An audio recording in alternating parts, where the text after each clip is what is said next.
All right, welcome back, everyone. It is fifth week resets, local time.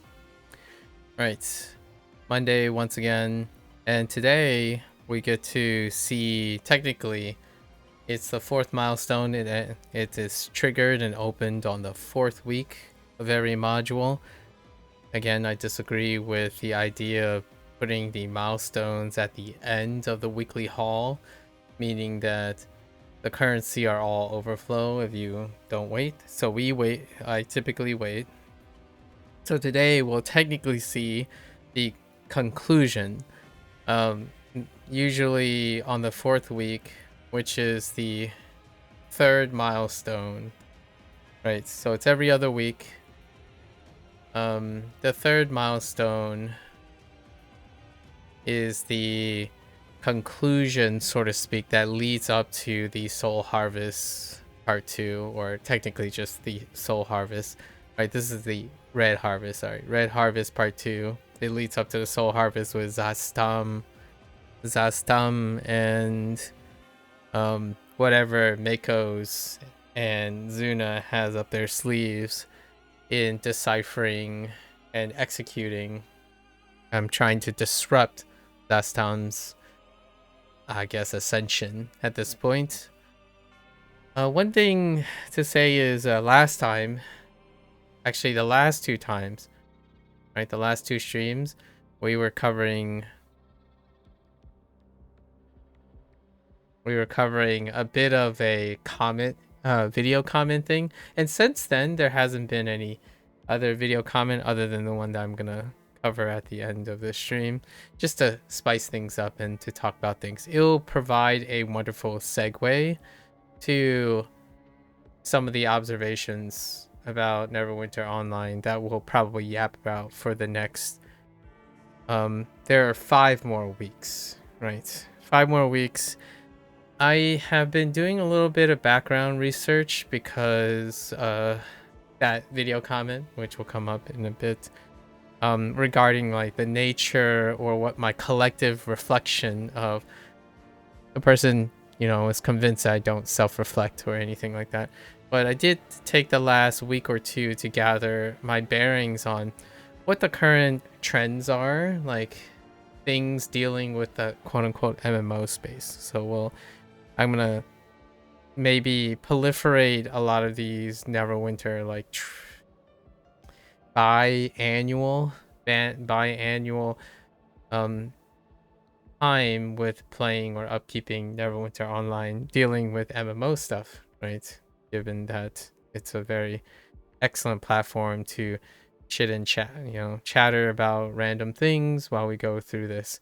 Again, my Neverwinter Online is a live service game, so I treat live service games very differently from my other projects. Live service games are ongoing things, not that much unlike my language learning stuff now, the Japanese and Chinese. Usually, though in Chinese and Japanese, periodically would be learning something. Neverwinter, not so much, so to speak, but it is kind of every time we're doing something, it's an exposure, right, to whatever the module is, and try to grasp at the tenuous associations with the greater D&D universe, as well as occasionally participate in new trials and dungeons, to acquire more mechanical exposure, I suppose. I don't necessarily think anything nowadays have any like novelty. They are remixing and mix and matching different trial progressions and how far they can push, I suppose, the existing community in terms of applying the existing mechanics in this game. So, this is going to be relatively a fun thing because the part that I'm interested in is largely whatever tenuous grass in association with the ongoing lore, right? I play these games specifically for that, unlike my guest accuser of many things. We'll more into that in a bit. All right. We're only doing one character, and it shouldn't take too long. We'll see what Mako's has for us as we get back in here. Winter Festival, you know, the Simul or Simul. The Winter Festival is happening right now, which is your annual thing for Christmas. A bit of a couple changes. One major change, which deals with actually having to participate in activity. Obviously, I'm not doing that anymore. To get boxes, but there's so much legacy currency in this game. You auto complete these events. Honestly, like auto buy out these events. There's a bit of patches. A few patches here and there regarding the current part 2, and they largely center around rewards, and I don't really go into that much rewards. One of the things I liked about the new module is that they reduce the progression. So the weekly haul progression was a lot more facilitated. Basically, you get lots of currency to fill in the weekly haul, which technically is supposed to decrease playtime for the campaigning thing. Personally, I don't mind if it's long or short, provided that it is unapologetically activities to do, right?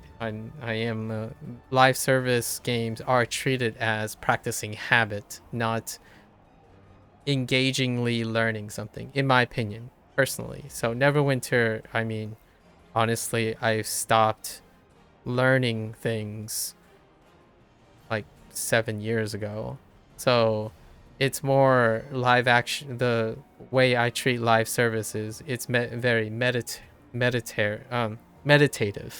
you know, kind of like enjoying your cup of coffee or your standard cup of coffee, the thing that you've habitually, like going on a walk and looking at the sun. It's the same sun, but you might have different reflections and stuff along the way. That's how I treat live service. I wanted to make this clear because later when we talk about that, the end to that quote-unquote video comment that guy made, projection, too much projection. For myself, live service is like doing a morning routine, like brushing your teeth kind of thing. It's like, oh, it feels kind of nice. At least I remind myself that this game still exists. PSO2 NGS is treated the same way. Hearthstone is also treated the same way, although Hearthstone's a little bit more dynamic than that. And you revisit things, right? It's not out of nostalgia, but more about when I'm on Neverwinter and I'm doing random queues and whatnot, I'm actually brainstorming about other things. Like this yap session that I'm having right now, this introduction, that's what I'm practicing. On occasion, there might be pleasant surprises where Neverwinter would introduce something novel or unexpected or permutations. That's like going on a walk. Some days you might find that there's a bird on the tree that captures your attention. It's about the, you know, appreciating what we have and the minute to minute situation, not one to try to rekindle nostalgia. Again, more on that later.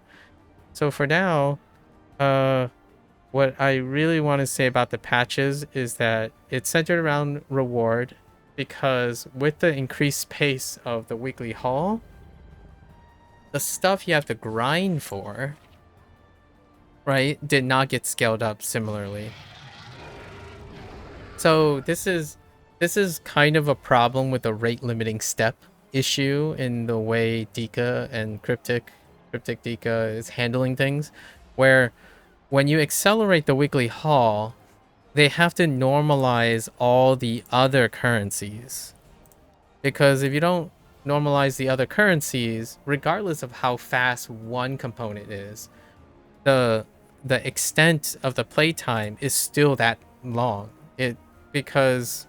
So it's kind of a bait and switch, so to speak. And that's kind of the mentality right now, where, okay, you need 4 things.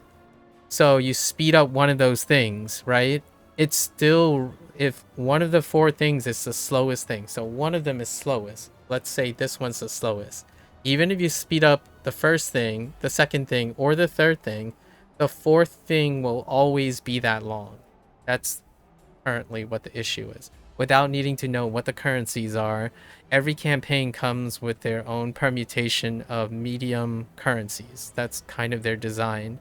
So I don't actually know how many currencies there are in this module. I think there might be 3 or 4, possibly 5 and 6 because of the artifact weapon. So the artifact weapon is what you need to refine. So they decided, instead of reusing or overlapping with previous materials, they introduced an entirely new material, which is the currency. So that currency is the rate limiting step, and that does not help because that's what happens. So the longest thing, the bottleneck, is the determinant of how the speed is. So if you're gonna reduce the time played, it has to address the bottleneck factor. And that's what they're trying to do now. So they're readjusting the way rewards are distributed from completing the advanced trial, which I have not done. I know all the mechanics. It's kind of cute, I suppose. I enjoy what I read and saw other people do. I'm not really that itching to overcome needing to sit there and wait to organize and whatnot. I've already set my piece about the balance between accessibility around the clock is non-existent in certain time frames, like this one, right? However, it looks it looks entertaining. So those who are able to play, that's great. It's kind of like other games where, oh, you can't do that because of time frame and schedule. That's all right. You know, you don't get a banner from a gacha game. That's all right. Like, I see that. I can see other people enjoying it. So based on the description of all the mechanics and the demonstrations, this trial seems really fun. Like, there's multiple stages. I mean, heck, go big or go home in a situation.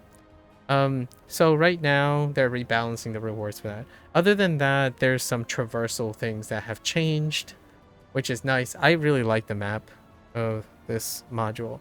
Anyways, we'll see how long this takes. It shouldn't take more than 15 minutes, and then we'll catch up on some, close the chapter on like the last 2 discussions about this particular video comment. I don't get a lot of video comments, so it's fun to make and appreciate what there is, right?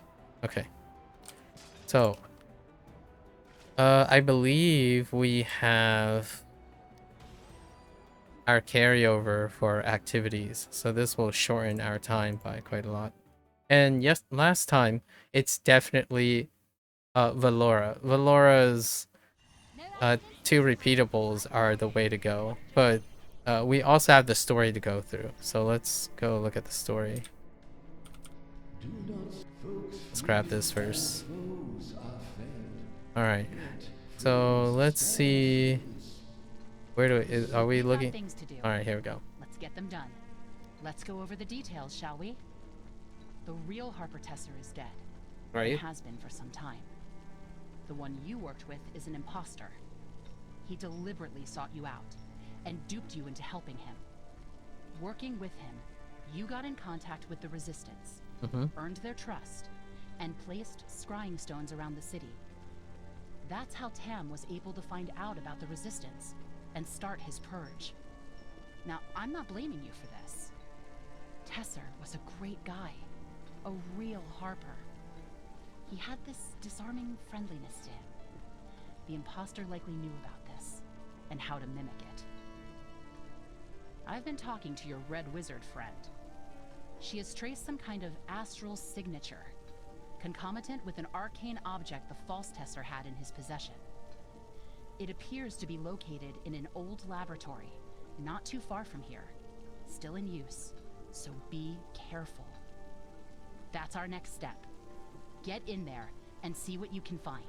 Yes, so it was revealed in the last milestone that all the acts of Red Harvest Part 1, when you were in Karatas. I forgot how they pronounce the name, but the person was fake, and then you later actually find out that that person died, like they were an undead in the other location. But the one that we worked with isn't the same guy that was found dead in the office. It was another guy masquerading. So how Zastam basically all the stuff that you did previously was under the manipulation of this fake Tesser. And Tesser was technically the leader of the resistance, but he was long gone before you arrived to like orb him, you know, converse through the orb. And now we have to undo, right? Basically undo that, get back at the fake Tesser. Welcome back, Sing Sing. Alright, so let's go and bop him one. Okay,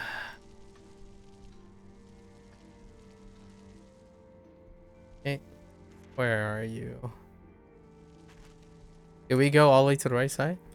They added some portals so that it's easier to travel to this one-way thing that I made a comment about last week. Alright, let's see where this is going to take us.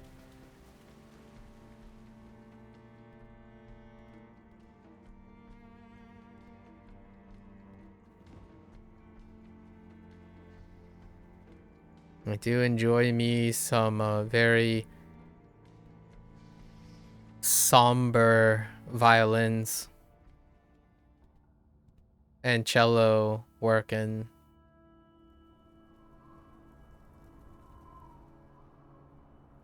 Okay. A cello though. Oh yeah, we're going down here.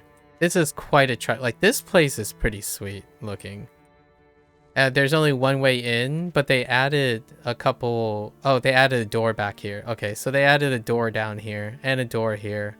I'm not sure this door was here, but you had to like go all the way down, and it was very hard to go back. Like you would have to go back around. Yeah, this place is pretty sweet. There's one heroic encounter down here. Is what? Forbidden Laboratory. Okay. Or Forgotten Laboratory. Doom Vault. Okay. What do we have here? Journal. Maintenance log XXX34. Multiple halls have been decommissioned. Only the one to the right is still in active use. Proceed with caution. The magic door is in dire need of repairs. The runes are ancient and need urgent replacement. Note: Hall of Ablation minimum entity requirement to activate doors. Need to return with backup before proceeding further. Navigation is non-functional. Likely a ward to spell or spell malfunctioned. Easy to get lost. Note: remember to take the amulet. Traversal takes time. Interesting. Grab the amulet. The lone working room lies past the magic door. All right. Ooh, spoofy. Let us discover what secrets the hall to the right may keep.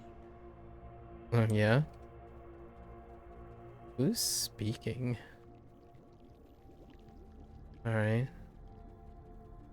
Ooh, I do like this. Very, very spoofy.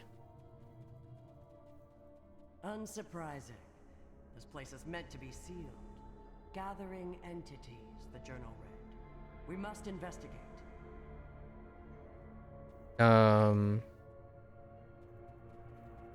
Okay.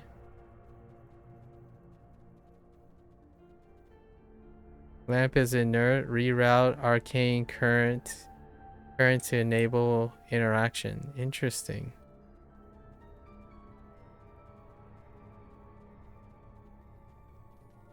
Must investigate vault.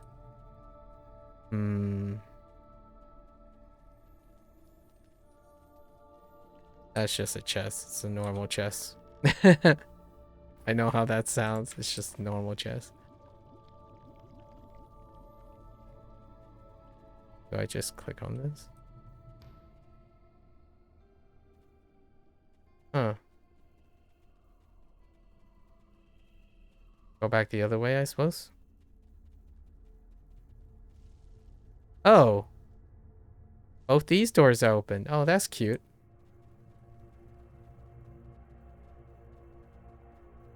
Ominous. What?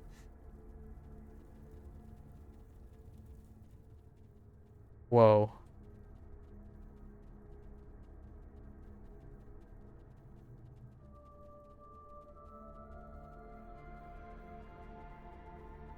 Succubus vault. Oh, this is nice. Properly creepy. Mistress Belladore. Or Bellador. Friendly face. Such a rarity these days. Have you come to play with me? Or are you just going to stand there and gawk? I'm gonna gawk. What's a succubus doing here? I've been imprisoned, obviously. Well, yes. There's Saiyans and their summonings. One of them tried to use me as a vessel. Can you believe it? As if I'd ever let some wizard use my body like that. You look surprised. I'm guessing even you had no idea the Red Wizards are experimenting with my kind, trying to steal our power. So, are you here to gawk, or are we going to play? Not in the mood. I hate being played. Can you please tell me about the Hall of Oblivion? Yeah, sure. Let's go there. Well, since you asked so politely, which is more than anyone here has ever done, I'll tell you. It's a hall for ritual sacrifices.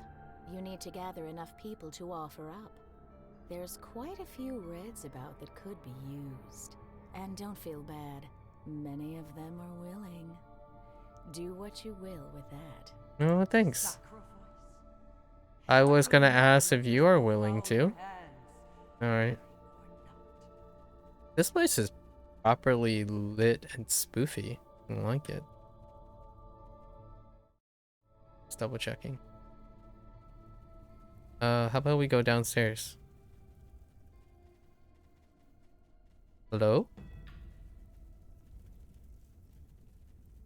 More current things. More current things. Alright. Just casually walking. Interesting. This is neat. Fascinating creatures. Spellbound before the pillars of light. Let us take advantage of this moment. So can I... Yoink? Divert arcane current to lamps. Don't mind if I do. They're gonna attack me, huh? When I take out their... Oh. Oh, interesting. Oh, this is so neat. They're still gonna attack me, right? If I take away their light source. Don't mind if I do. Friendly. Oh. Alright, good luck, guys. Oh, they're just... Oh. Sad. Huh. Ooh. You may use them at the Hall of Oblation. Assume the guise of another. Wow. Lighting's great. Neophytes. Alright. What do we have here? Release our prisoners? Yeah, sure. You guys... Oh, are you guys gonna sacrifice for me? Who are you? Where's the Overseer? I've been waiting forever. I'm here on behalf of the Overseer. You are in need in the Hall of Oblation. Oh boy. You don't look like one of us. Fight me if you say you are who you are. Then I'll consider going. I'm a paladin, so it'd be a dead giveaway that I'm not, but alright. Good talk, my friend. Good talk. All right, fine. I'll go where I You know, meet you there. Good luck. For being my sacrifice. Okay. Guess we're going over here. Okay. Oh, I mean, the place is largely barren, but it feels kind of nice that it's barren. I mean, like, really, you don't have a lot of things, like, details everywhere, but it's so desolate in a weird way. Oh, is there? I have no idea where I am. Okay, so we're back in the hall. Okay. What's back here? Ooh, oh man, this place is really cool. They really did the lighting well in the new map. So, oh.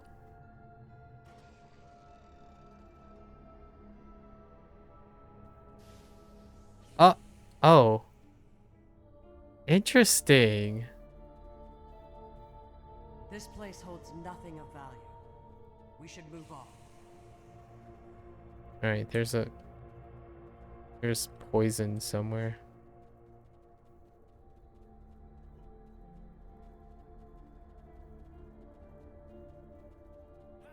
Can I like can I oh, okay. Ow. Oh, the floor is poison. I'm dying. Oh. Investigate the room of portals. I imagine that's also the mechanic in the little floor is poison thing with trap and awareness. That's actually one of the mechanics in the trial, actually.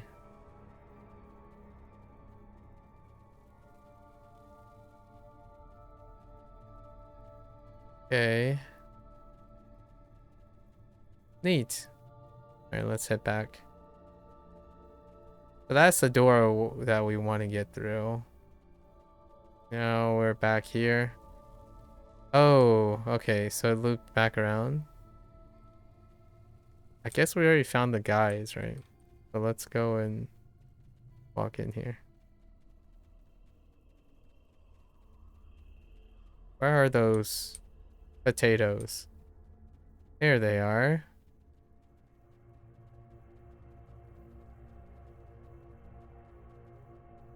Now what? Can I potato you guys up? No.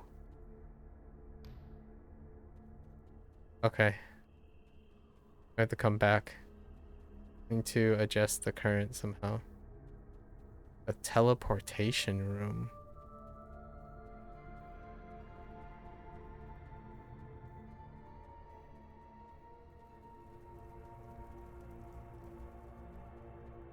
Didn't go over here. Are there any false floors? We're not gonna get false floored, right?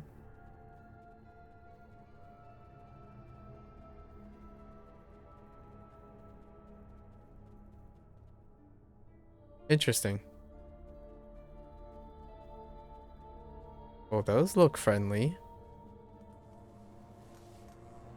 Room of Souls. We are listless, floating, fate undefined. We yearn for freedom, rest. Pray, aid us, end our suffering. A ritual, ingredients in the halls, a place tinted red, green, and purple. Make haste. Oh, we got the purple one. I don't remember a green or... But we got a purple one though, or something like that. Interesting. Alright.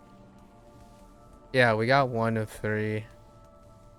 Investigate, lust, lure, rust monsters to the Hall of Ablation. Oh! Oh, that's what they're... Oh, okay, okay. We'll have to go back. Oh, right. The lust monsters are the... That was the other colored thing. Okay. So that's the succubus. Right. So we need to go back there. Hmm. Did we go over here? Moseying around.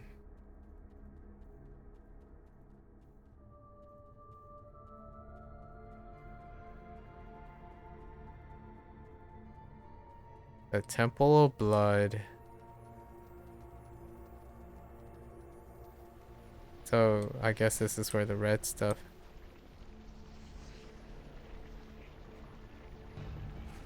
Really? Gargoyles?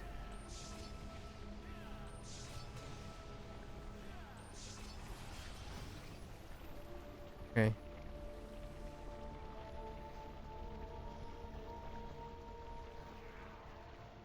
Nothing? Oh, gather bones from the temple. Okay. So this must be some of the ingredients.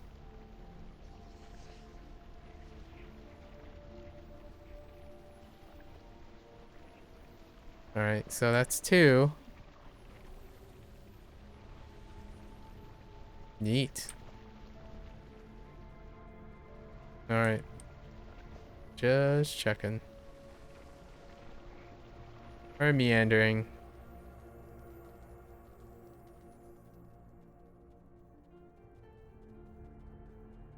This is the way we came in. What about over here? I see colors. I see beholders. Friendly? Can I collect? Oh, this must be the yellow stuff. Ash from beholders. Okay. Don't mind if I do.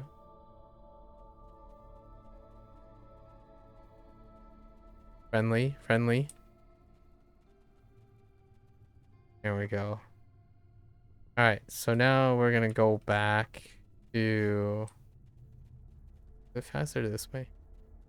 How is the returning player experience now in Neverwinter? I have no idea. Would be an interesting question. Guess you can find out. I mean, it's relatively the same. Like, I'm not returning to Neverwinter. But... Probably. Oh yeah, and then we can guide these guys. But this is how this works. Come on, little guys.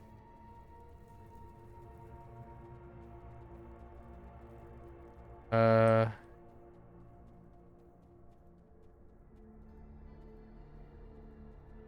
I only light 2 things at once? Oh no, it's just 1 at a time. Okay.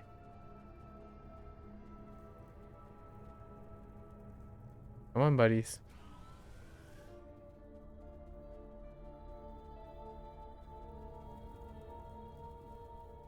Wait, can you guys even see over here?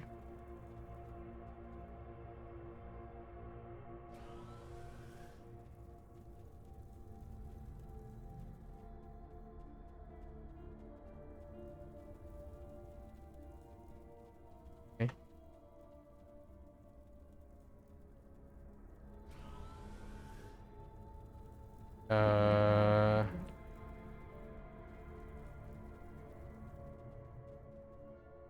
You guys coming? Alright. Cool. Oh, meanwhile, we'll let them chill there. We're gonna drop in the soul stuff. About these souls.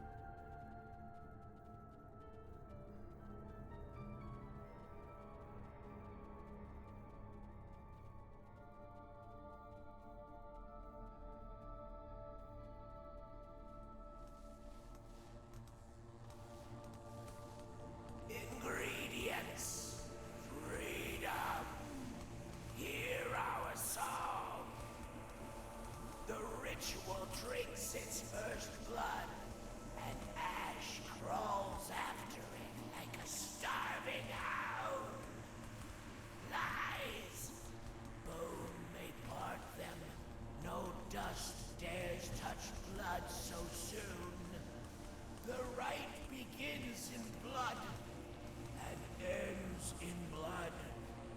Such is the law. Twice the ash must fall, yet never as one with itself. That explains all the components, right? Let's try to figure out the... Okay. So...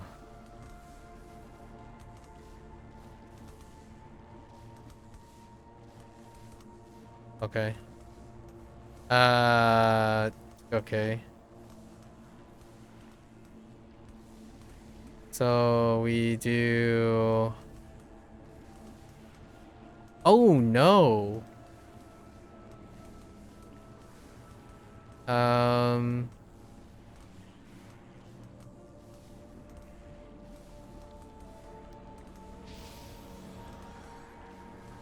Was that it? Yeah. Okay. I figured. It was talking about the 3 ingredients. They're gone! We saved them! Alright. Go back to our sacrificial monsters and Thayans.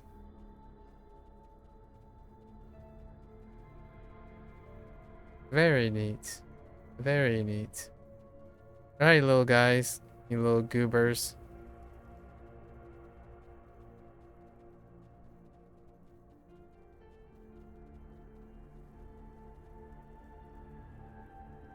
Boink.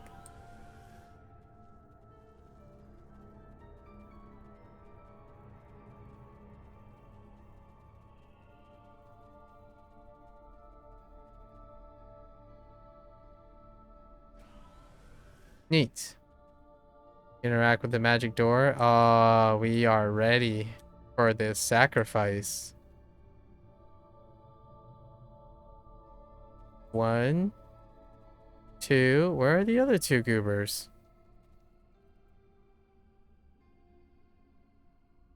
Hey, what'd you guys do with the other 2? Alright. Sorry, guys. No hard feelings. Their blood will not be on your hands. Oh.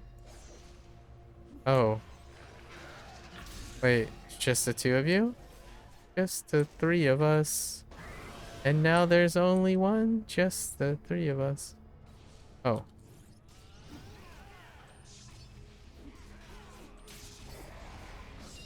What is this goober? Can you not? Oh, we're just gonna take all of them out. Oh, we need to collect these things? Can you give me a sec? I want to pick up the stuff. Oh, there we go. I didn't need all of you guys. Wait. Or maybe I do.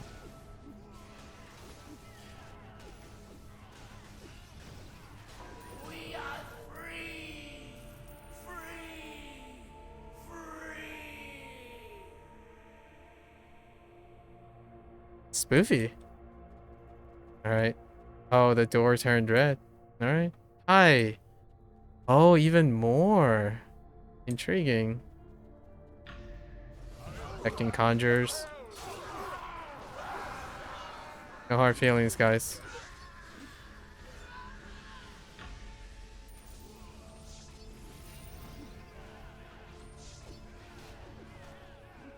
You're too late. You've meddled in affairs that you should have left alone. Oh, is that Tesser?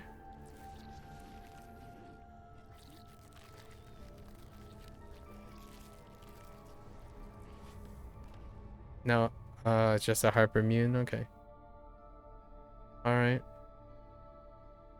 Hi. Friendly?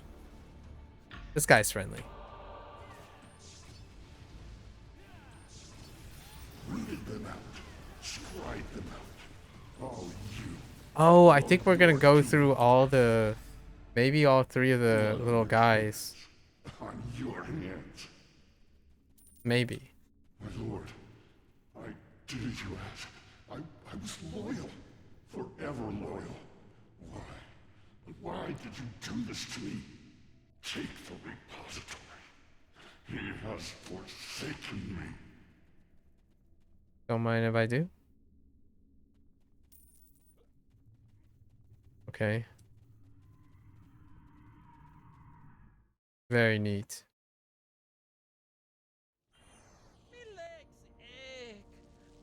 All right, we're back out. We gotta bring the amulet back to Makos. Oh no. Then help. Separate. Okay.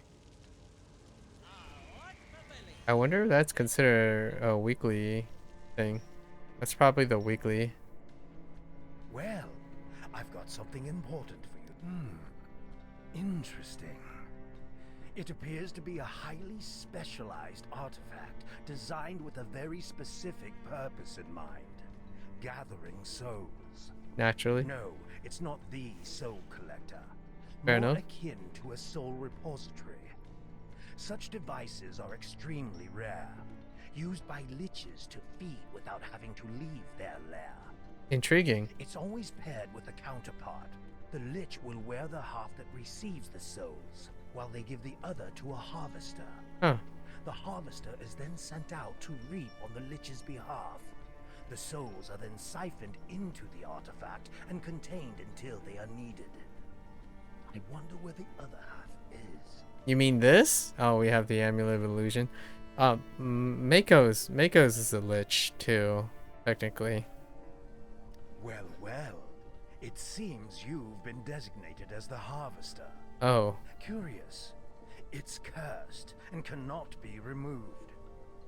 I'll need to figure out a way to safely decouple that from you. In the meantime, you can leave the receiver with me. It may look small and inconspicuous, but I can feel the restless energies of the departed. No harm will come to them, I assure you. Says a lich. Alright. What's Nothing Zuna left have? on my end. Loyalty means nothing to a creature like Zastam. That changeling did everything he asked, and his reward? To become a test subject. That's almost pitiful. Well, I need to write a few letters. Let the real Tesser's family know what became of him. In the meantime... Oh, okay, stay that safe was out there. Tesser. The fake Tesser. We've got things to do. Let's get them done.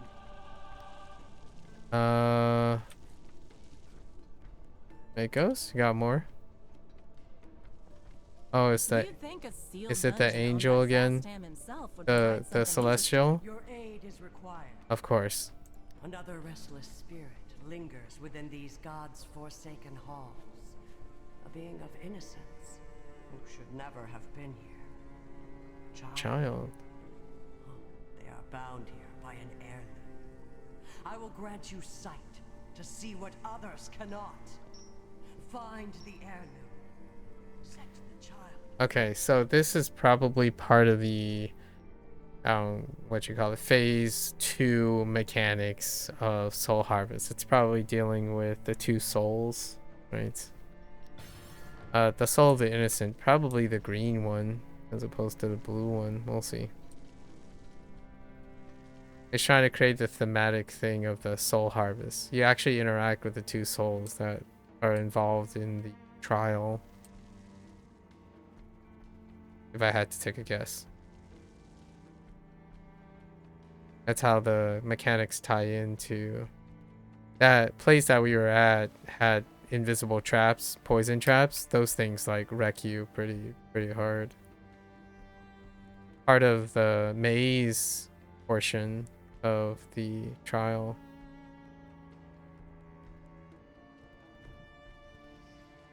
All right. Again, haven't done the trials, don't really plan to, but I took a gander at it. It's pretty interesting. Very entertaining. Okay. Let's see if this has anything to do with those souls. Possibly not. I'm conjecturing at this point. And do I have to interact with all these? No. I just go. Alright. Oh, but now we got to this goober place. Alright.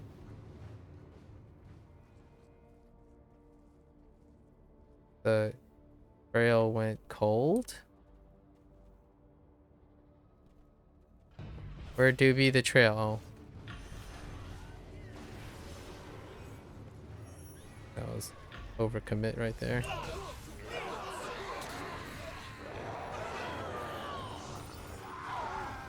Can't interact with this thing with the... Where'd you come from? Where'd the... Alright, guys. Whoa, how did you aggro? What?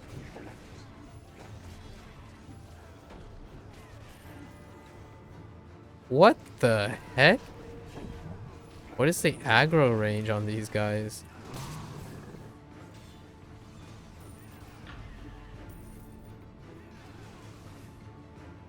Very sensitive. Alright. It's fresher. Where are you?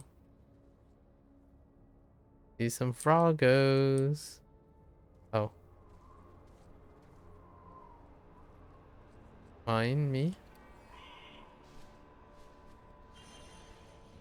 Oh, there it is. Holy.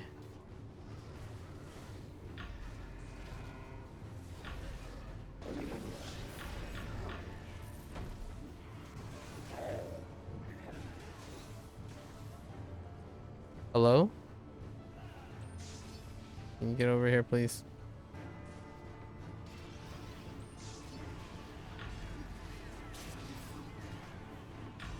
Alright. This thing? No. What are you pointing at? Okay. How about we go up here? I'm feeling like we gotta go up here. Oh? Oh? Oh. Oh no. What?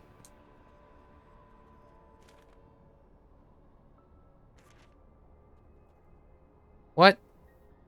Hold up.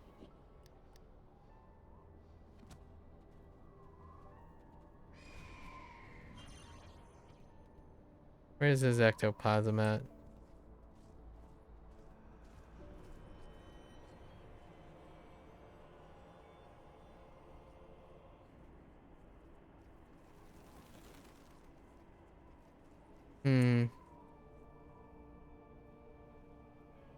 Friendly.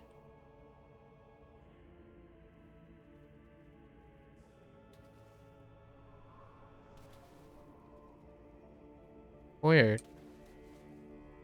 Oh. Did I examine this?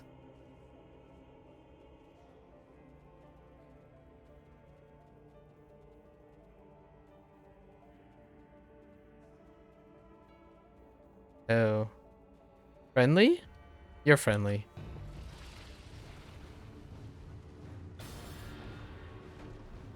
Off we go. Oh, we just have to collect the... Alright. Don't worry, that guy's friendly. Just... friendly. No? He was attacking me. Fine.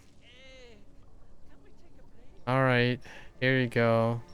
Here's the trapped innocents. Are you not needed out? They are at peace. Thank you, hero. If ever you require my aid, I will come. Oh wait. Oh yeah. Yeah, Valcario is the last person. Like in the trial you run to her and she ends up whispering you away. So it's a really weird pigeonhole of a celestial, but that's fine. You done? Nice. Somewhere in this dungeon there is a soul crucible. Uh-huh. From what I was able to decipher from these notes, the souls of the dead are siphoned into this contraption and warped into malevolent spirits. Sure. The purpose of this experiment is unclear to me. Seems a waste of a perfectly good soul. Nevertheless, this needs to be investigated. You would know something about that, Makos. You would. Oh, okay.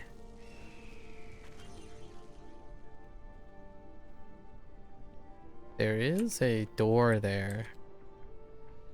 Let's take a guess at which door it is.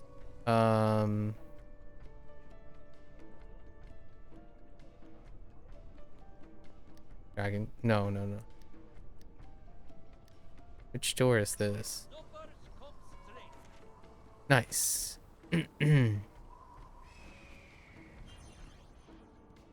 This map is fantastic, man. Excuse me? Oh. Wait, I'm not parkouring up there. Hi.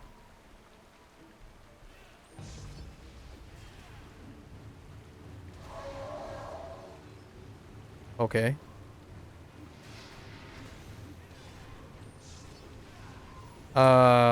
Goodbye? Well, that's awkward.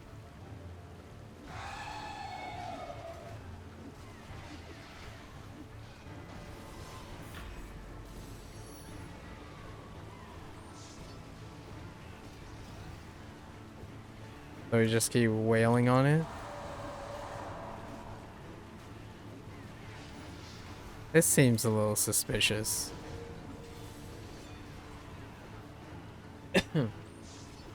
Well.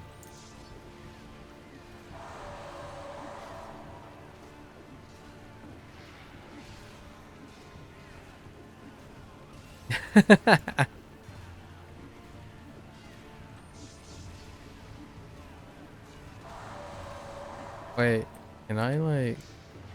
No. I feel like I might be missing the point here, but it's fine.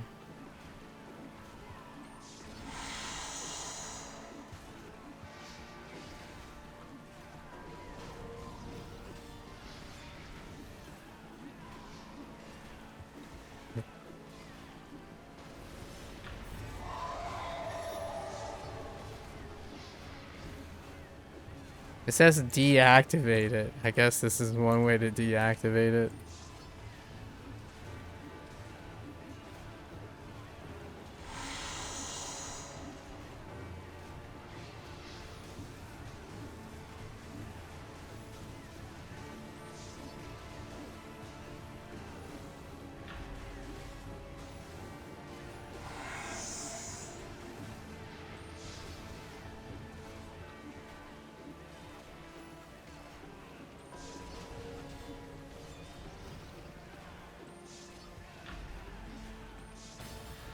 Okay. Alright. That was a little uneventful. Alright.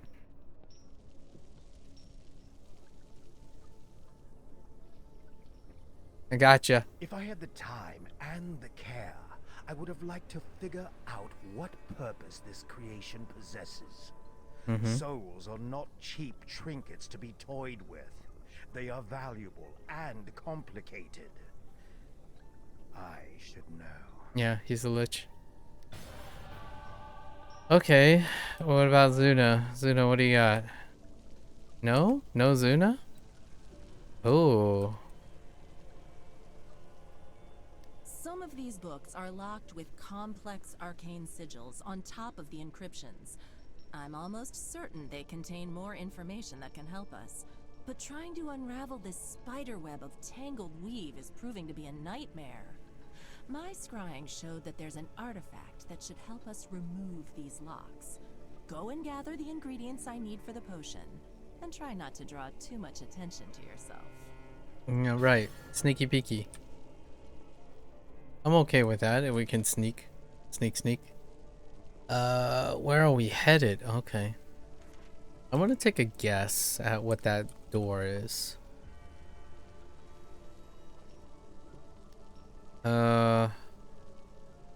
Our courtyard, probably. Oh no, it's down here. What exit is that? Oh yeah, this place is really neat. The tower courtyard is amazing. Anyways, this map is really wonderful.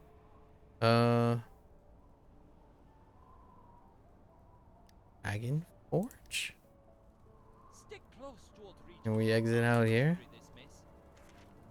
Oh, okay. Alright, we got a sneaky beaky these ingredients. Friendly?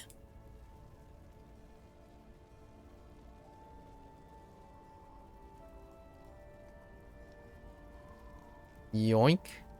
Scrape of claw. Scrap of claw. Scrape of claw. Scrap of claw. Alright.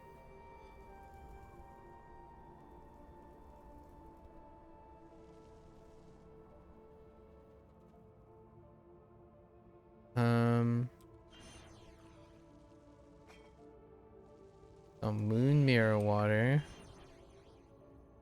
Beaky beaky. Ooh. Lighting's so good in this map.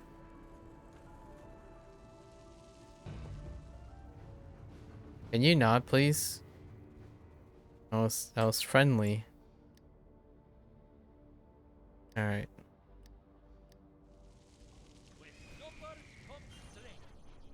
Go back to Koraya. Okay. That's everything I need. Just give me a moment. This should help you sneak past danger and get what we need quickly and quietly. I'd rather avoid further trouble if possible. Oh, sign me up. I shrank the pot. What the? I grew. Oh, I'm a person. What is my tiny body? Whoa. All right, that's a little weird. Oh no. Oh, I can only run? All right, hold up. Okay, I can't do anything other than run. All right, we got 2.5 minutes. We can't mount either. Oh. Oh, but we can speed. Oh, that's a 5-second cooldown. What is this nonsense? Quick. Make haste. Oh, you can still get popped by fall damage.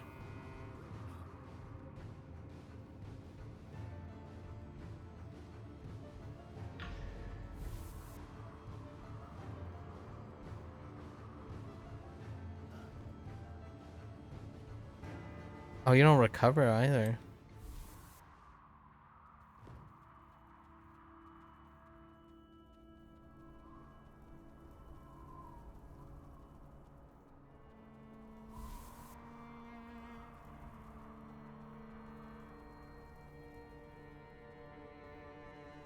I gotta take the artifact.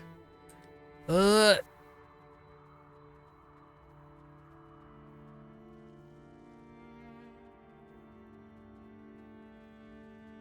What? 1 minute left. Friendly. Actual friendly now. I wanted to look at the place. Get this place. They really did outdo themselves. Alright, I'm gonna yoink this. Slay the ambusher? Oh, hi. A death knight, you say? Good talk. Imagine trying to ambush a paladin. Okay. Alright, let's go back. Alright.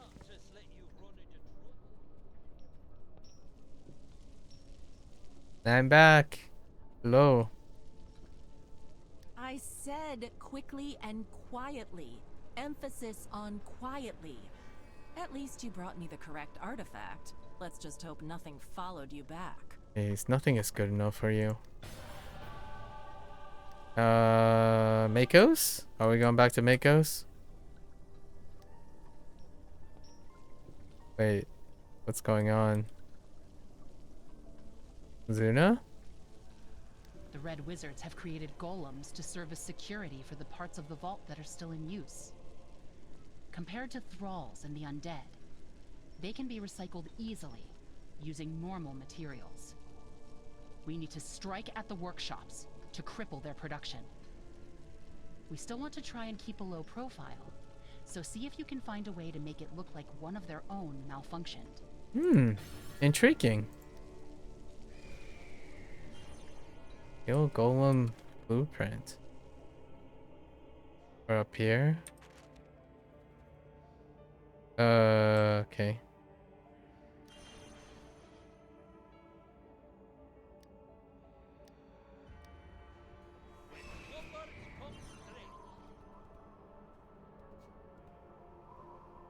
Friendly. Ooh. Dingo here. That's neat. Oh. Very neat. Friendly? You're friendly. I'll just take this. No worries. Why is it taking so long? Nailed it. All the instructions in my inventory? Oh, okay. What up?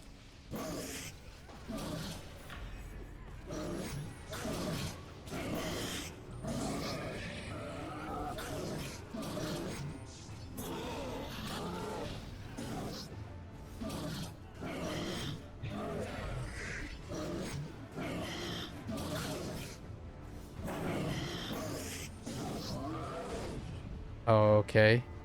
Very, very wide reach there.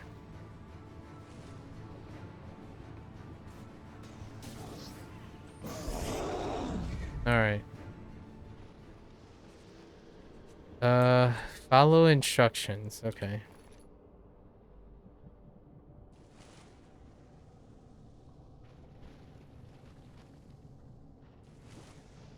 Okay.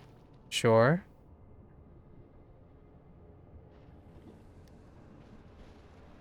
Okay. Okay. Okay. How do I... Ah! Okay. Lava indeed hot.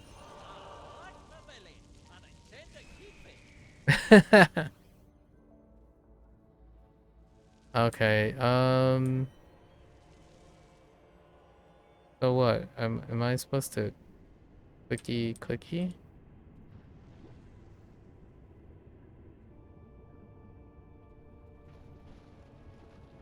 And pick up the stuff. The instructions unclear. Yeah, I mean, I see that. Uh-huh. Uh-huh. Yeah.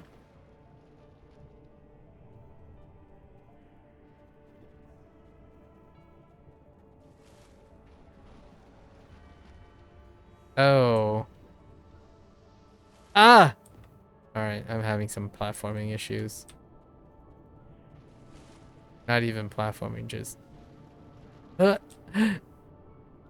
Okay. Sure. Take some of this. And where's a cart?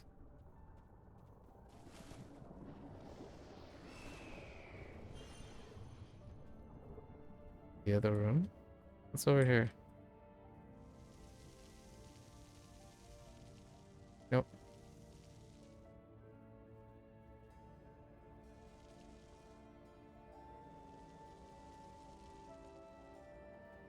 Not this cart?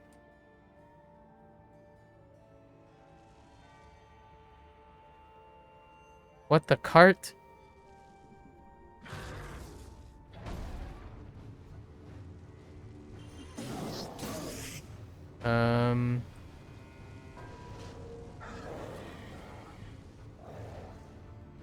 Hmm. Don't mind me.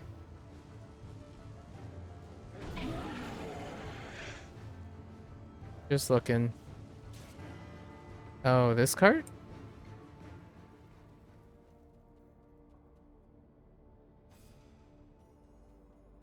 What's over here? Lore? Lore.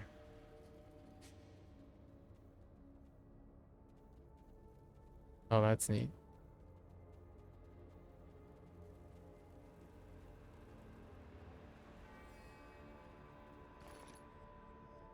Okay.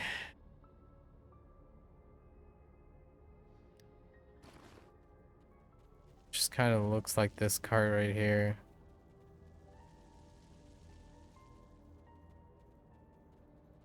Or not. What's up here? Why would you place something?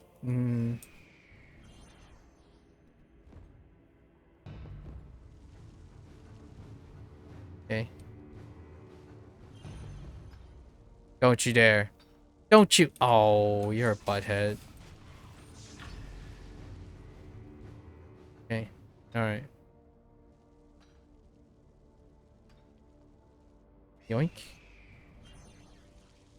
Guessing the anvils are back here. I mean, I saw a couple of.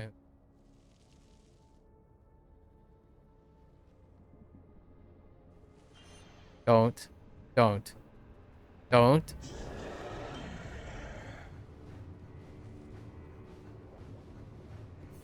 Oops.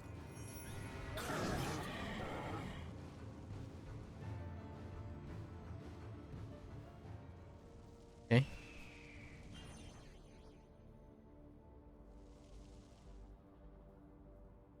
There you go.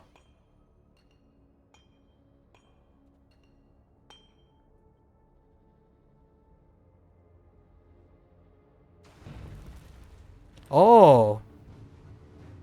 Neat. Oh, and I'm just gonna destroy things. Ooh. Now what do? I just destroy the other golems? Neat. What?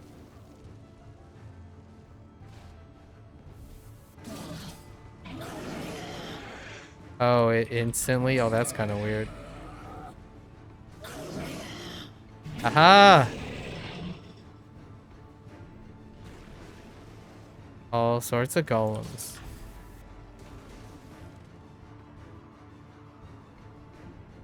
Oh, that's just... Oh, it gives me speed. Okay. Can I jump? Hi.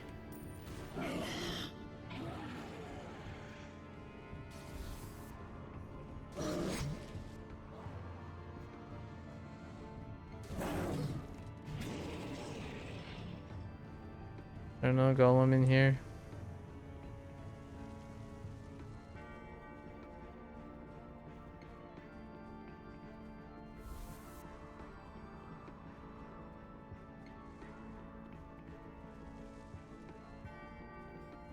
Hi, guy. Ah! Oh my gosh. Don't do it! Nice. That's a neat one. Brought back some of the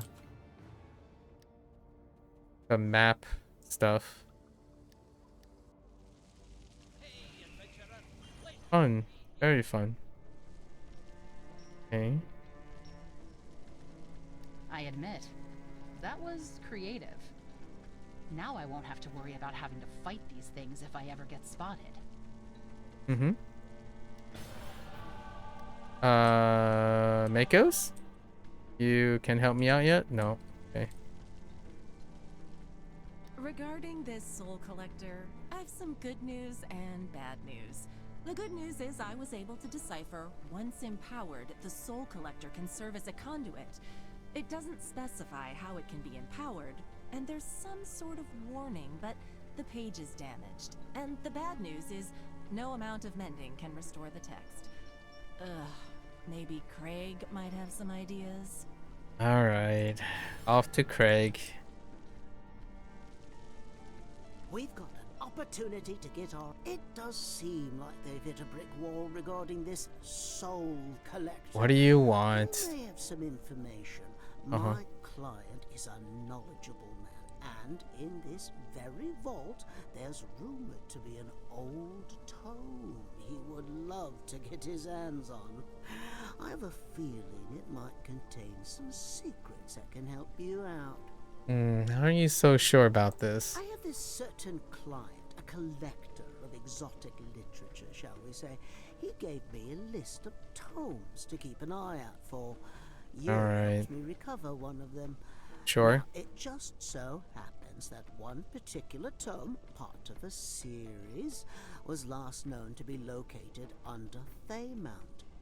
A long time ago, it was stolen by none other than Sastam himself. Okay. Do you see where I'm going with this? Not really. At first, I thought it would be inside that cache. Turns out, it's in a different location, guarded by a keeper amongst ruined books. If you can get me that tome, I'll be happy to lend it to Valora for a time until you find the answers you're looking for. Alright, what's in it for you? I wasn't lying when I told you I'd like to help you overthrow Sastam. Oh, really? He tried to kill me too when he burned the city. I might not look like it, but I'm a big fan of vengeance. Besides, that tome pays for itself. Fair enough. Get the tome. Draw out the bookkeeper. Where are we going for the books? The bookery. The booksicle. Here? Off to the forge we go. All Regis is here to save the day. Want your help? Wait. Is that not where we're going? Yeah.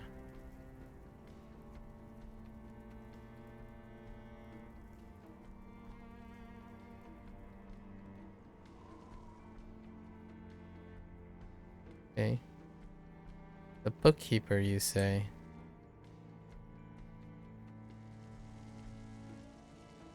At the bookkeeper, experiment 366. I wonder if there's a significance behind that number 366. Too uncultured for that. Oh, we just burned the book? Get the book? What happened? Friendly. Don't attack, please. Oh, there he is.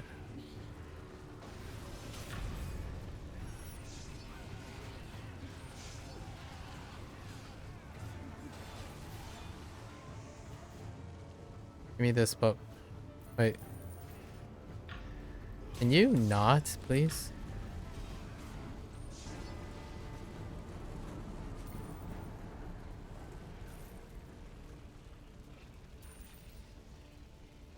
Oh. This guy? Oh.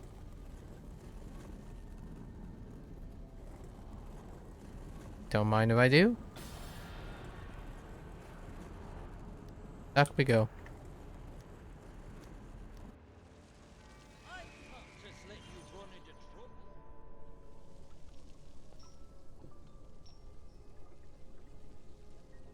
Craig sent you after another book?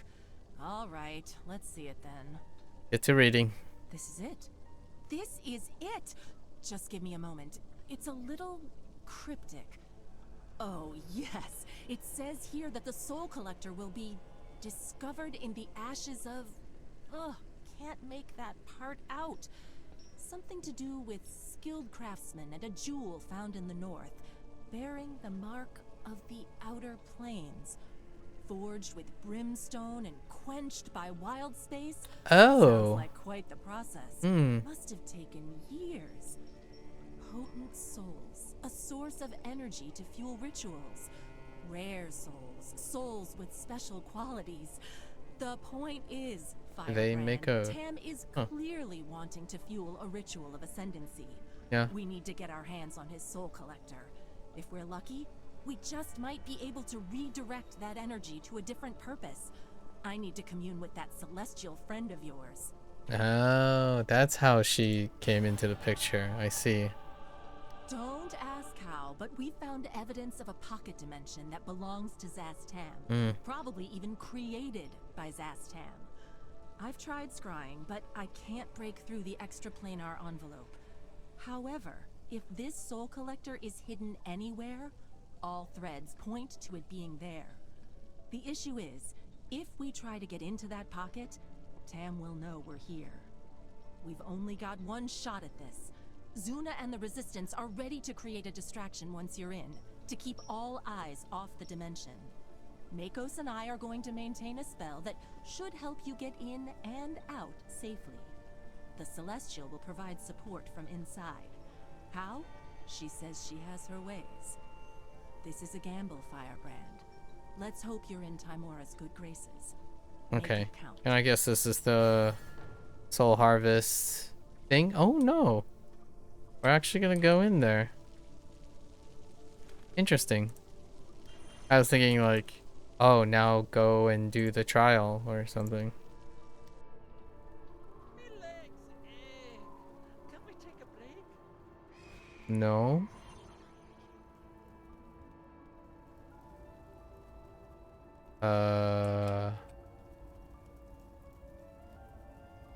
What?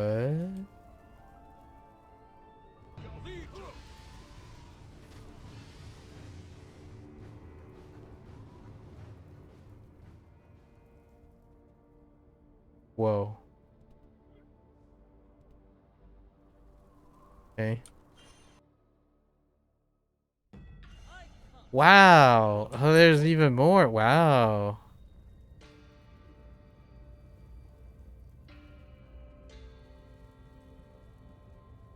They really... This is great. They really outdone themselves. More of this, please.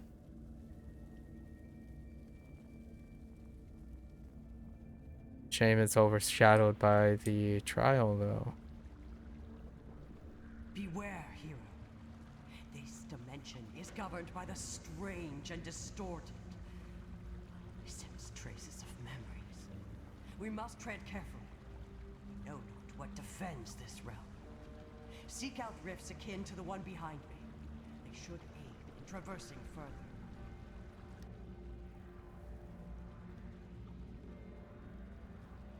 Very neat. Look at that thing.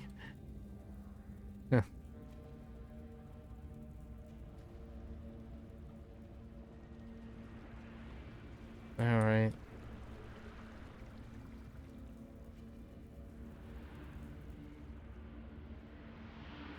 Love the vibes. Oh. Neat. Oh man, this is starting. Oh.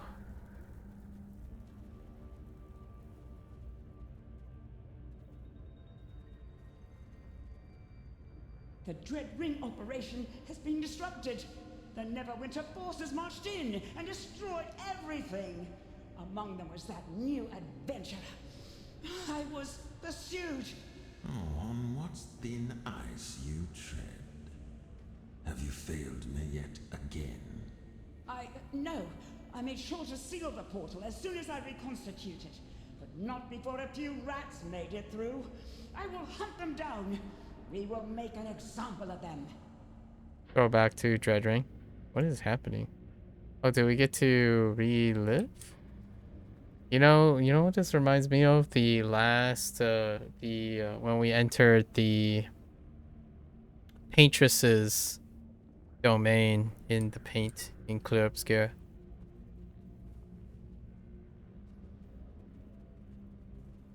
Friendly? They're not friendly. You lose.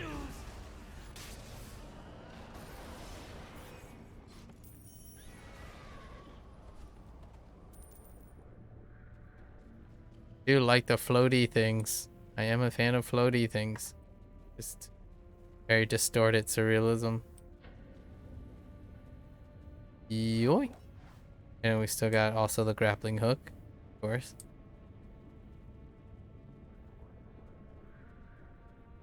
in before main platforming section, right?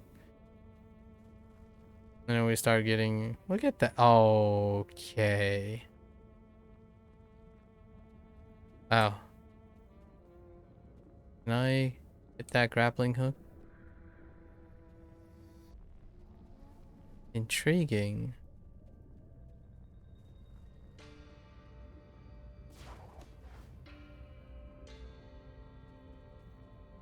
Oh, that's neat.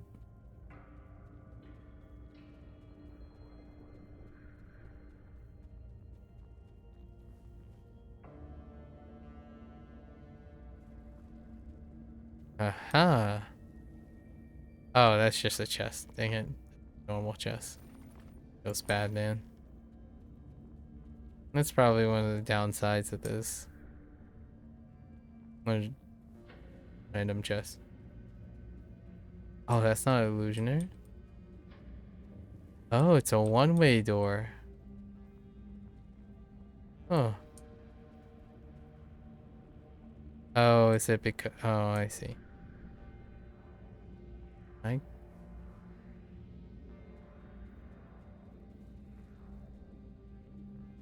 I can still grab the hook from down here, right? Okay.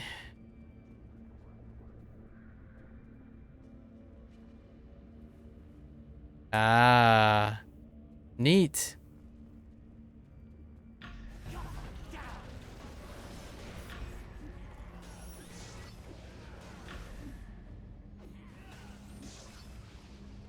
Okay.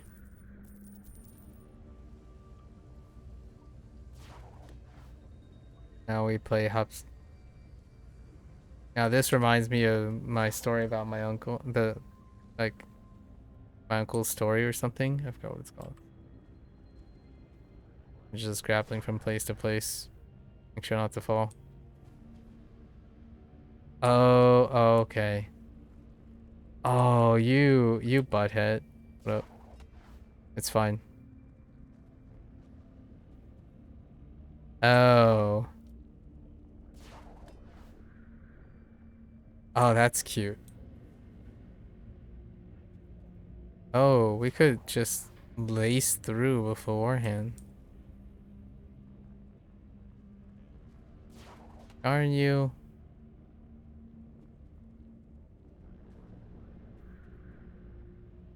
Heck. Just having fun.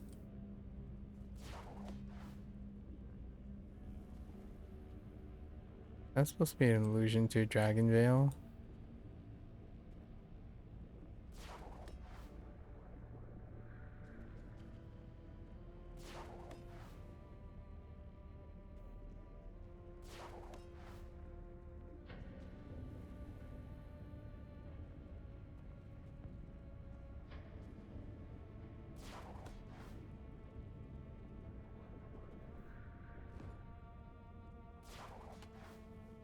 Or guessing.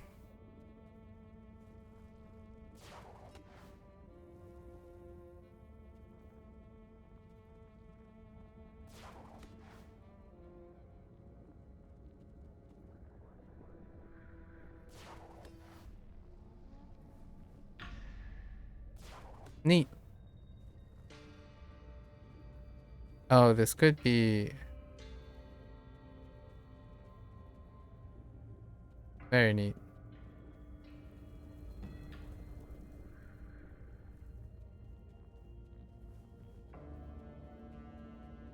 No, it's Dreadring Villandros. Agent Zagnera was killed, but I was able to recover what I could. And the curse is no more. Did you find it? Yes, we found the remains of a Serek's work. The soulmonger may not function as it should, but it can still serve as a blueprint. Yeah, If only the we had soulmonger. gotten there before that damnable adventurer. It's like the great repeat of the greatest hit. The soulmonger. Okay.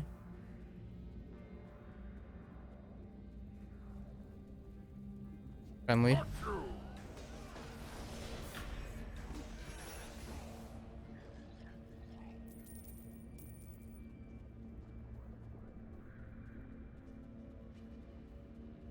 Memories taken form.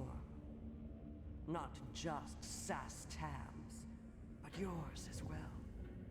Should be careful. Got a lot of scary memories.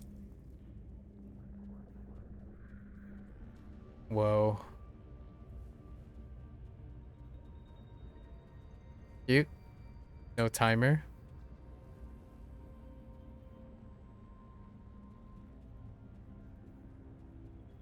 This is so neat.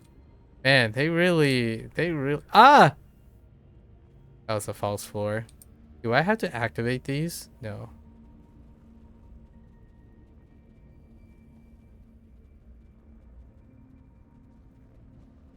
Friendly?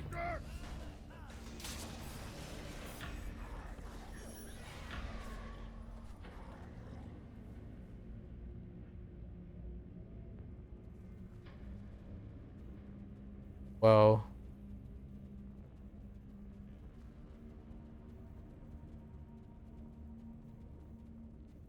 Does this take me all the way over here? Huh? Oh, there's staircase. We got some parkouring. Can I parkour? I can't!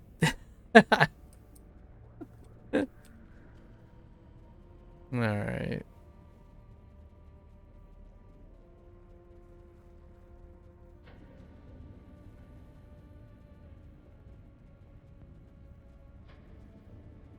Huh.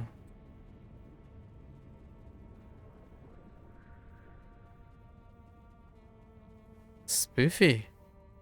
It's just another chest. I don't think these things ever carry anything.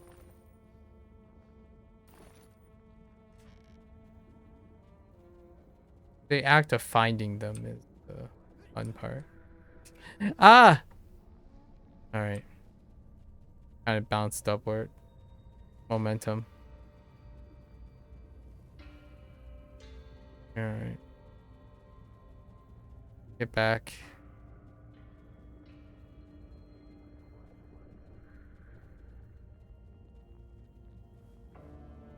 Axe. Okay.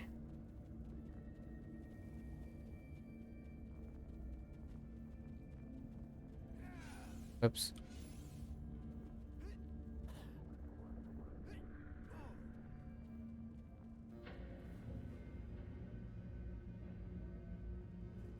What?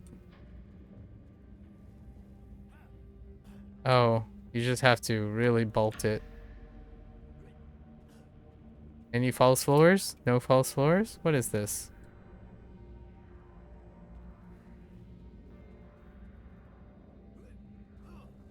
What?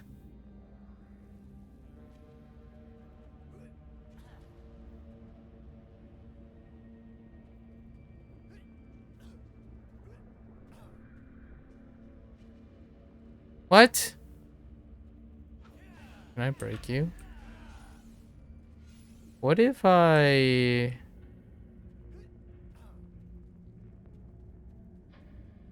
They're like a secret... Oh, what if I... Just kidding. Alright.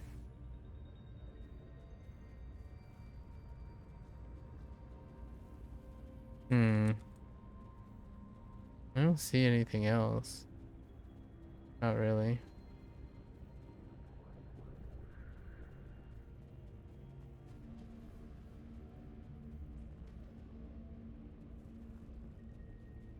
That's just a box.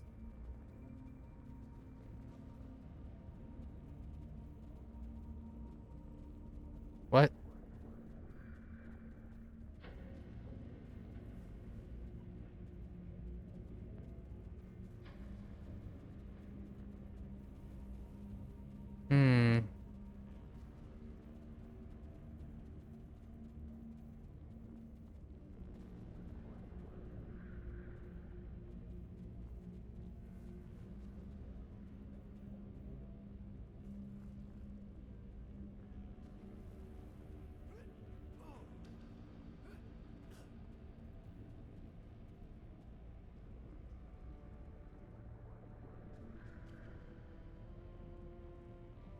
Oh, this is probably, yep.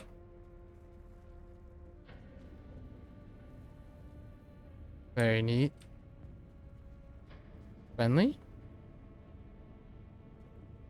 Valendra, hey. My lord, our efforts in Dragonbone Vale have been thwarted. Yeah, The Dragonbone myth of Vale. her, the right of the Dracoliches. Oh, we were so close. If not for them. Excuses, Shadowmantle. Forgive me. I didn't mean to. Yes, you are right. This is but a part of your grand plan. Your ascendants will succeed. Wait, I just, it was, I see.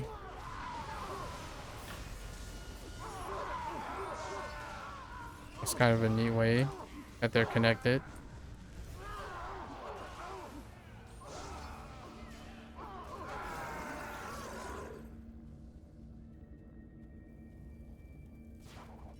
Okay. Oh. Wow. Reminds me of that one extra platforming one in oh skew. Now we just need paintings, you know?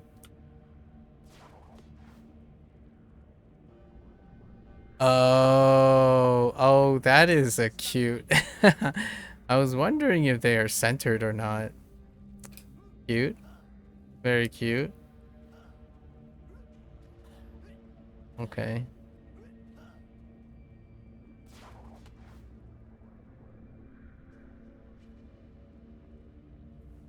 I'm gonna YOLO this. YOLO! Hold. Oh, it can't be. YOLO. Oh, rip.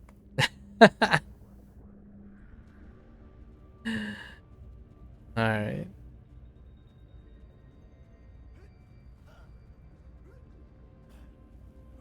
This is great.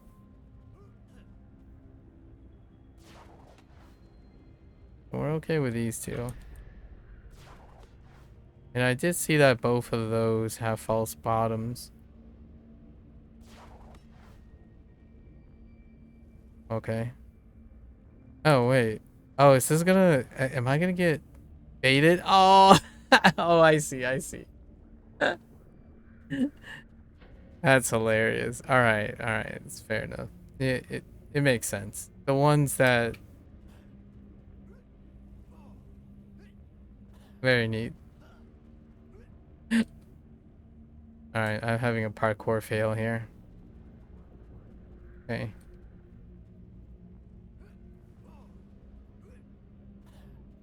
You don't have that many ups in this game. No, no ups.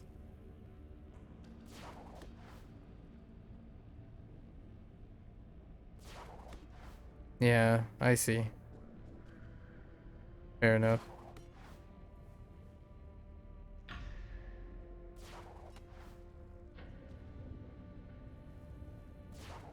Very neat. Alright. Friendly?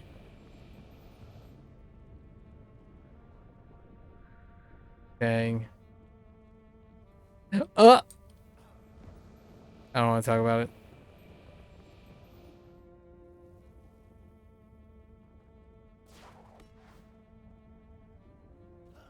Interesting. Why is there a platform over there for? We're here. We made it. Let's casually walk up the stairs. Just upside down. Oh, hi. All these memories, what do they mean? And this soul collector remains elusive. I sense the presence of a powerful entity ahead. It feels like Sass Tam, and yet it doesn't. Perhaps another memory? Matters not. Do not lower your guard. Hollister? Oh, what are we talking about here?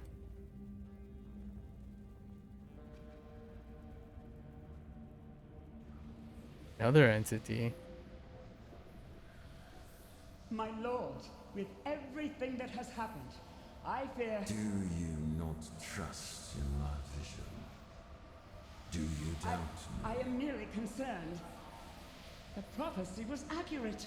It has crossed numerous planes, empowered by countless souls. And the Celestial, my lord, what if it's too much? Too much? As was envisioned.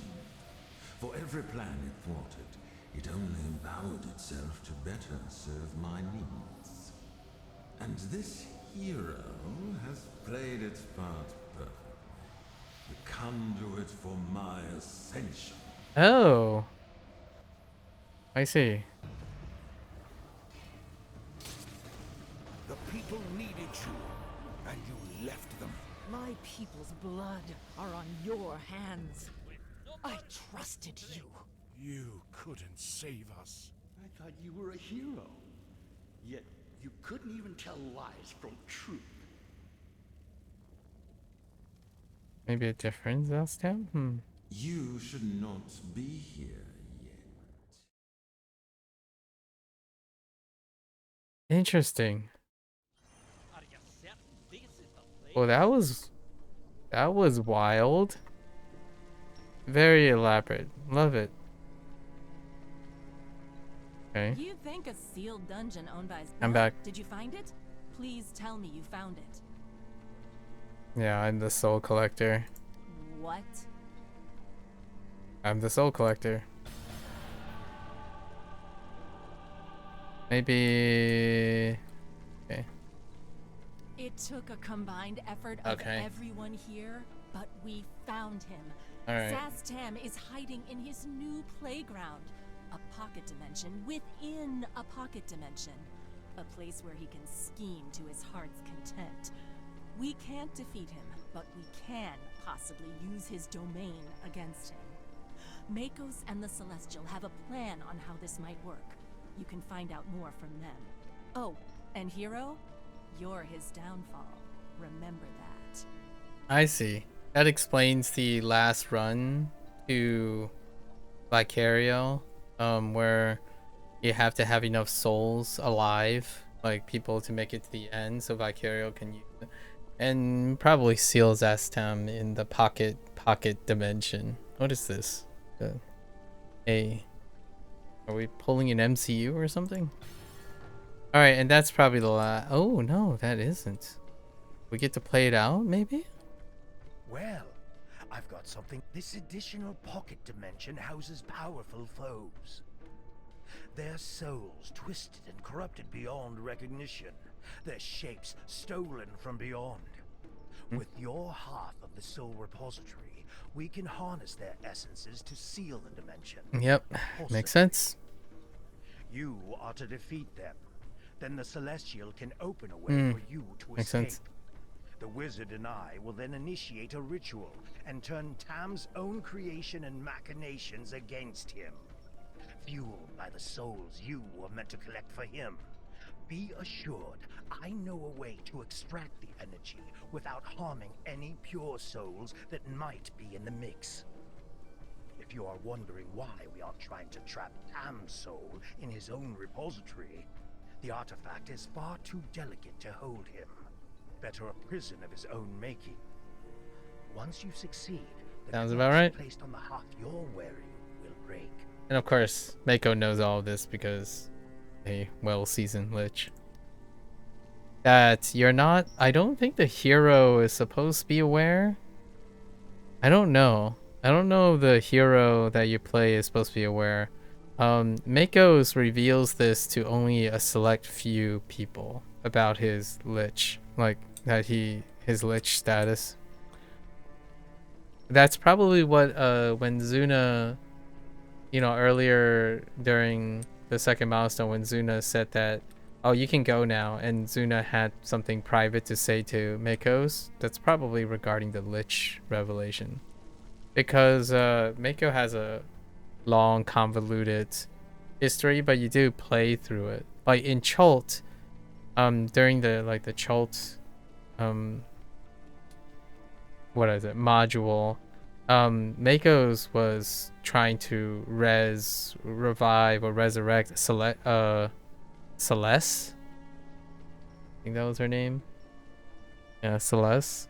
And Celeste was created as an undead, and then Celeste basically, and then he tried again, or he tried to res Celeste before Celeste fell to an evildoer, and then she was res as an undead, but then the whole thing at Chult, he tried to return her to like a different state. Not quite sure if he succeeded, but he has a long history of betraying the trust of like Zuna and all the others because he's technically a lich. Messing with the souls. Alright, what's the plan? Victory will be ours. Can we play this out? No, we can't. Though I am loath to cooperate with another lich, whose very existence Okay, is so an we know. insult to my lord Ilmater. My oath-bound debt to you endures. I shall trust whom you trust. Seek my light when the work is done. I will guide you home. Yeah, so that's the end. We had to queue up on the trial for this. Yeah, so I guess the hero does know he's a lich. Should know. I don't remember when did you discover that, but yeah, that was that was really elaborate. I hope that's like future modules too. This was very elaborate. I really quite enjoyed it. Definitely way more involved. I enjoyed this quite a lot. Let's see where our journal is. 35. So then we turned in this 25 from Nothing left on. Oh, we've got things activity. To do. Let's get them done. Right. And then we do the repeat from, which will bring us to 85.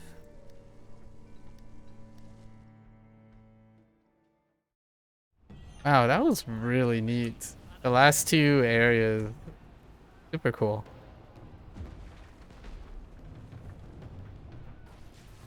Like, this is my personal preference, obviously. Axing the trial for more of those things, that sounds amazing. I'm quite invested in seeing more creative work like that.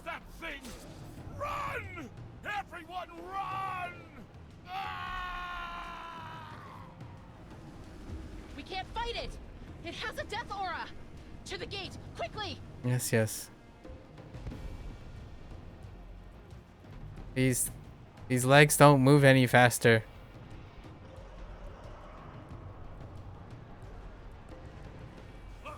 Wait! No!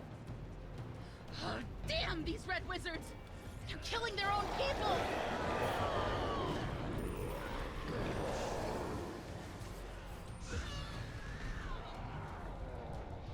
Okay.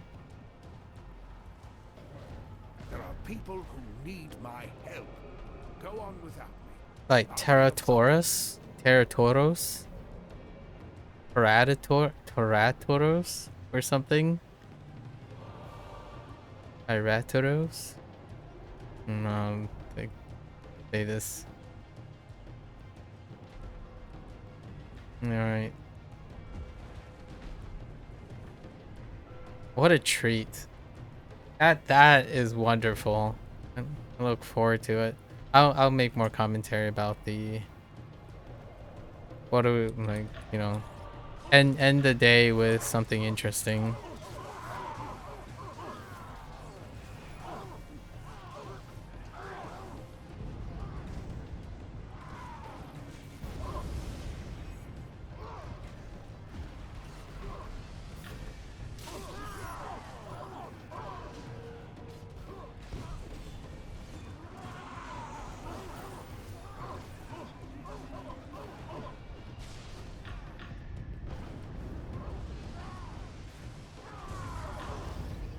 Nope, that was too soon.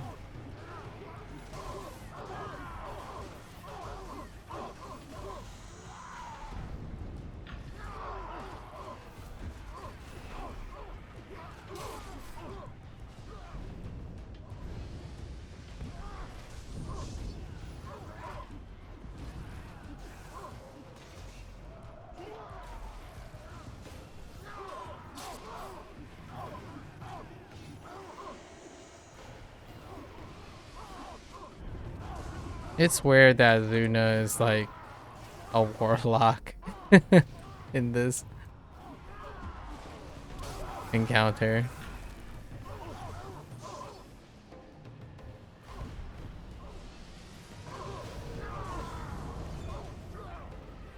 We have to go!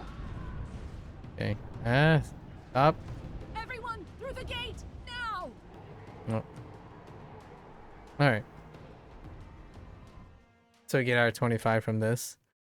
Brings us up to 85, and we only need two each. So we just take the Valora's stuff and wrap it up, right, for today.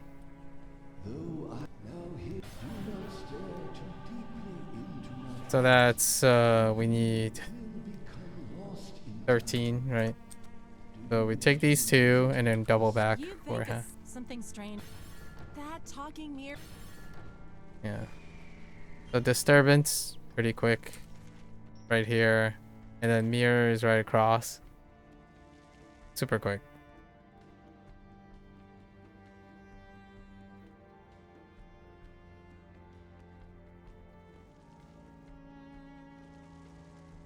The trek here is still faster than trying to stack all the other ones.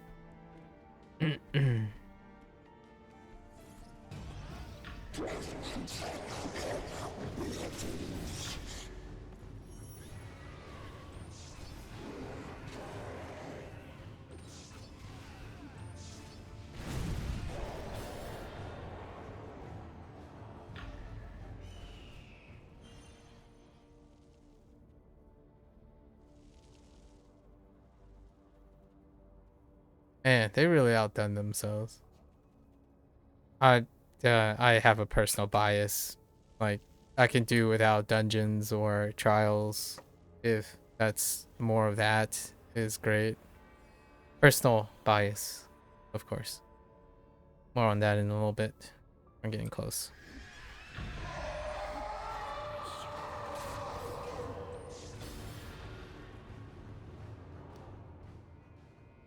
Only the TRSs.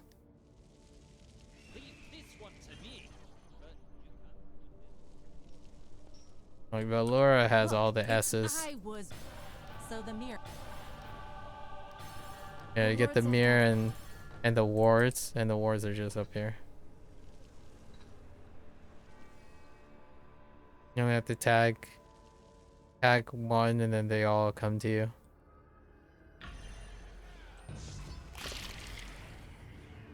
Actually, tag two. Bad.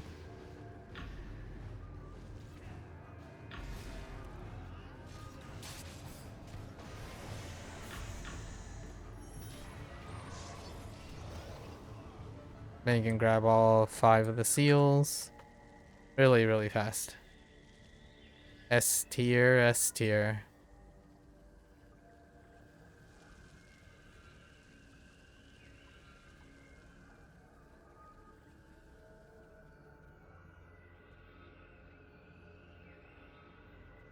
We only need this one.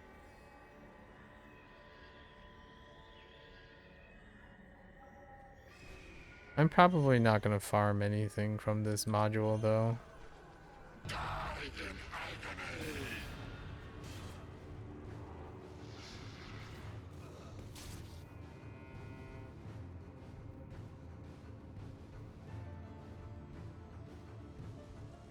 It's unfortunate, or fortunate for other people who enjoy that type of thing.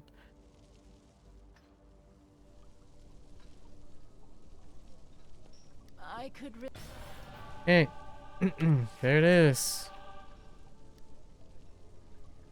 And then we, maybe something will happen. I would be very shocked, but the third milestone, 1, 2, 3. Sorry, the fourth milestone, I guess. Technically, fourth milestone. Yeah, it's kind of interesting this is marked this way, but nothing actually happened in one. So, I would be very surprised if 6 and 8 have something.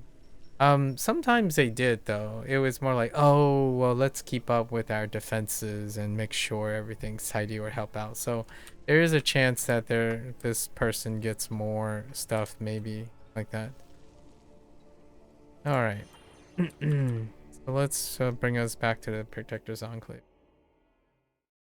Or no, you know what? We can stay back there. The brooding ambiance is pretty.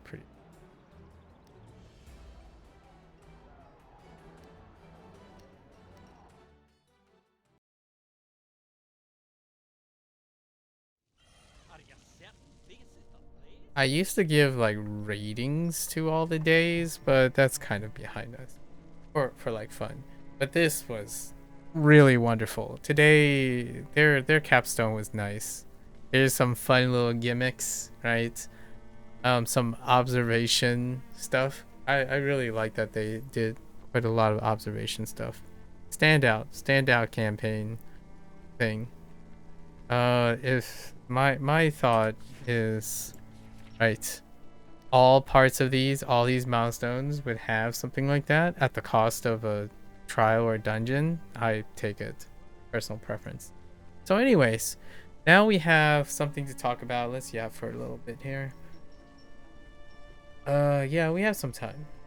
So the last stream, right? Was it the last stream? And maybe the stream before. Yes, the stream before. So the last two streams, we had a video comment. And let me bring this up so I can like. So there's this one person who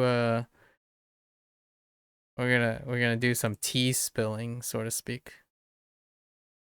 Tea spilling is gonna be one of the maybe the pastimes that we'll do to fill in some of the gaps of content in Neverwinter. So some tea spilling. Maybe we'll encounter someone else in the future. So, I'm gonna try to catch recap.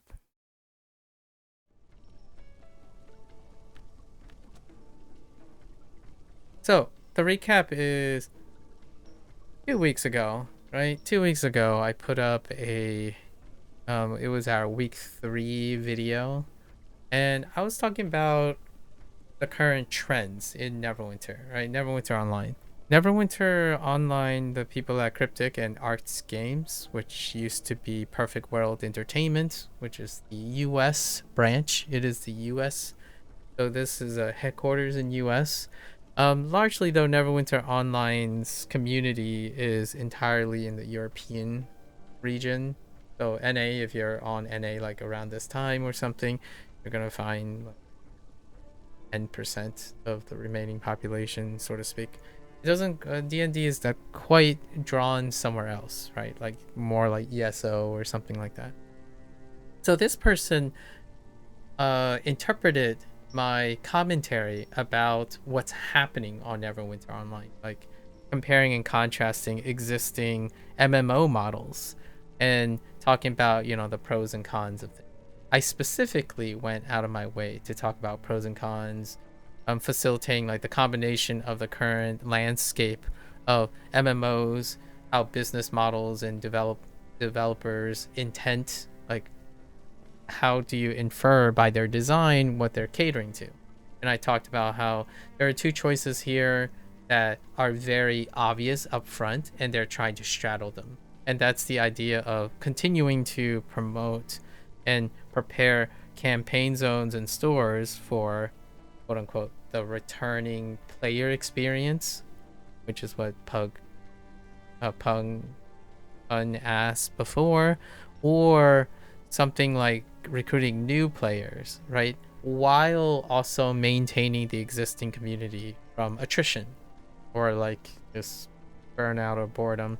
And the player base is slowly, steadily, consistently, and naturally falling slowly, right? That's kind of the idea, because their design is trying to maintain that while devoting a bit of attention to quality of life changes or drawing players back, maybe returning players specifically, but not necessarily creating new players. And this has been a long going error, like long going attempt by many studios, many developers and publishers to trying to either create a new pocket, which is to pull non-existing MMO players into a universe that's either already established or create the pocket, right?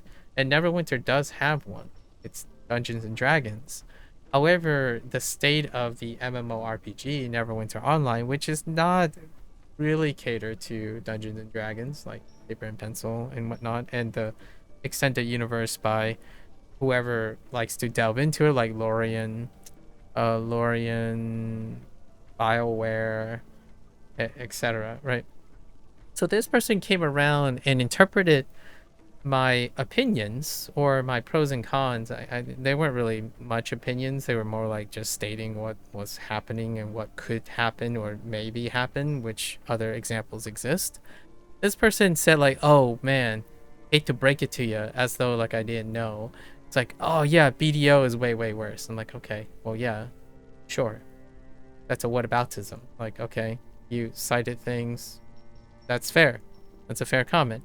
So I'm like catching up very briefly. Then I replied, basically summarizing that thanks for telling me, but most people are aware, right? And I told him like I know you're trying to highlight what's worse about MMOs, quote unquote, but I'm not here to argue what's worse. And I'm not here to argue what could be or what I want. The idea was we know what there is, and I'm okay with that. Being aware of what the trade-offs are, like if you want to play this game or not, involves understanding all those things. Like what is in Neverwinter Online right now? What may or may not be in the future for Neverwinter? What is the design language of the developer and the publisher is going to articulate moving forward, right? This is not about the past or comparing who's worse. This is not a like a discussion about BDO or World of Warcraft, ESO. Like what I mean is we're not making it a competition of what's worse. So this guy was like just came at me, and or not really came at me, more like talked at me. They weren't like talking with me. Like there's no like critique. He's not, that person's barely critiquing anything. They just wanted to express how discontent or like jaded and cynical they could be. So my remark was, I get your point. Okay, if this is competition of the worst, I'm not that type of person. I'm not gonna go around preaching, oh yeah, Neverwinter Online is a really terrible game, but wait, there's even worse. Hey guys, look at all these other games that are worse. It's not my jam. Like, so my goal was to tell this person like, sorry, but you and I are very different. We don't talk about like I don't complain about things. I talk about what things are, and then we see what the things we have privilege, the privilege to play these games, what they're going to do with it. If you don't like the game, don't play the game, right? That's kind of the idea. And again, my approach to live service is very different. I manage my time by writing these pieces. So all this like digression that I'm talking about right now, I enjoy making commentary, creating commentary awareness. That is the whole goal. That's what my reward is for playing these games or participating in things that I otherwise would not have created myself. That's a really thing. I am very humbled and sobered by my limited ability to produce these things. I like being in other people, like experiencing other people's ideas, regardless of what their motivations are. I want to understand their motivation. Like, is Neverwinter a corporate greed game company and game developer? That I want to understand that by looking at the evidence and raising pros and cons, not going around running a personal crusade against anyone who says otherwise. So then this guy doubled down, and he, this is your nostalgia bait. Like, cue the MMORPG subreddit or MMO subreddit. So this guy QQs at me and says like, oh yeah, I'm just like you. I used to play MMOs all the time. I made some of the best friends I've ever had. But you know what? Those golden ages, those like beautiful days of nostalgia are over. You know, the young generation will never get to experience this. I'm a guy who have experienced this magical miracle period of world of RPG, MMORPG peak. They're really specifically only referring to westernized MMORPGs. More on that in a bit. So they say this as a matter of fact. No one cares. All these companies are greedy. Publishers, developers, they're all there to keep you entrapped in this non-self-aware FOMO spiraling habit formation. Ironically, what this person is projecting is a spiral of their own creation. They are the one who's upset and projecting FOMO and down with the system and situation like that. I didn't ask for any of this. I legitimately told this person I don't feel these things. Like, what I mean is, whatever they said about corporate greed, any developer that makes an MMORPG, they keep saying MMOs. That's very different. But they keep saying MMORPGs. None of these developers and companies ever care for your time. They try to habitually milk you and starve you of resources and whatnot. That's fair. That's one way to interpret the evidence. I don't empathize with this person though. Trying to see the worst and cynicism in everything, that's a competition this person likes to participate in. I'm not a person who participates in that competition. If someone is truly and honestly irredeemable, I will still try to find the goodness in that person. That is how I fight. That's how I balance insane toxicity and cynicism.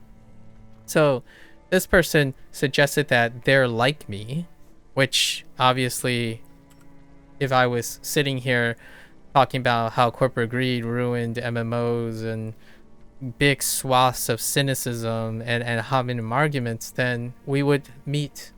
We would be very similar, but we don't. And based on how this guy talked about nostalgia of the 2000s, I World of Warcraft, RuneScape, stuff like that, I would say we might be relatively around similar age, possibly. I would reckon I'm a bit older, slightly older, so to speak, but maybe not. Roughly similar gaming age, I suppose. So I went back and I responded. This is from my last, now we're not 2 weeks away, now we're last week. When I was talking about this, I anticipated that this person has a very specific behavior. And I talked about it for 3 or 4 hours in the last one. And they actually ended up responding right after that. So what I tried to respond to them was, again, I wanted to be very clear. That person is very upset about something. And they're using my commentary to make it sound like I share the same feeling that this person does. That's absolutely not true. In fact, this person wanted so much to project their cynicism and their discontent with the industry, the game industry, that I had to very clearly, word for word, say, what you say may be true, it may not be true, but I don't interpret it and feel the same way you do. That's the general summary. If you guys are ever curious, it's all public. It's in the comments section of my YouTube video on week 3. If you're curious, you have to jerry rig and sort by new in order to see it, because it's they're very long entries. I write very long entries, and the other person entertained the same idea, although I'm not entirely sure they're all of the same quality. So I told him, I might agree with some of your nostalgia. I'm sure there are plenty of people out there, MMORPG subreddit and MMO subreddit for sure, have this echo chamber that I've observed many times where people keep talking about, oh, the peak years, the golden years, the golden days are over. They can never be relived. And it's so sad that younger people will never get to experience this. And it's so sad that older players are trapped hoping and coping with hopium and copium about reliving those days. And my thought is, I'm not one of them. Like, stop continuously insisting that you and I are the same. Like, I've said this twice in 2 different ways as politely as I can. Nvidia wants to cut, yeah. That's fine. That's not a big news. There's, hello there, drama.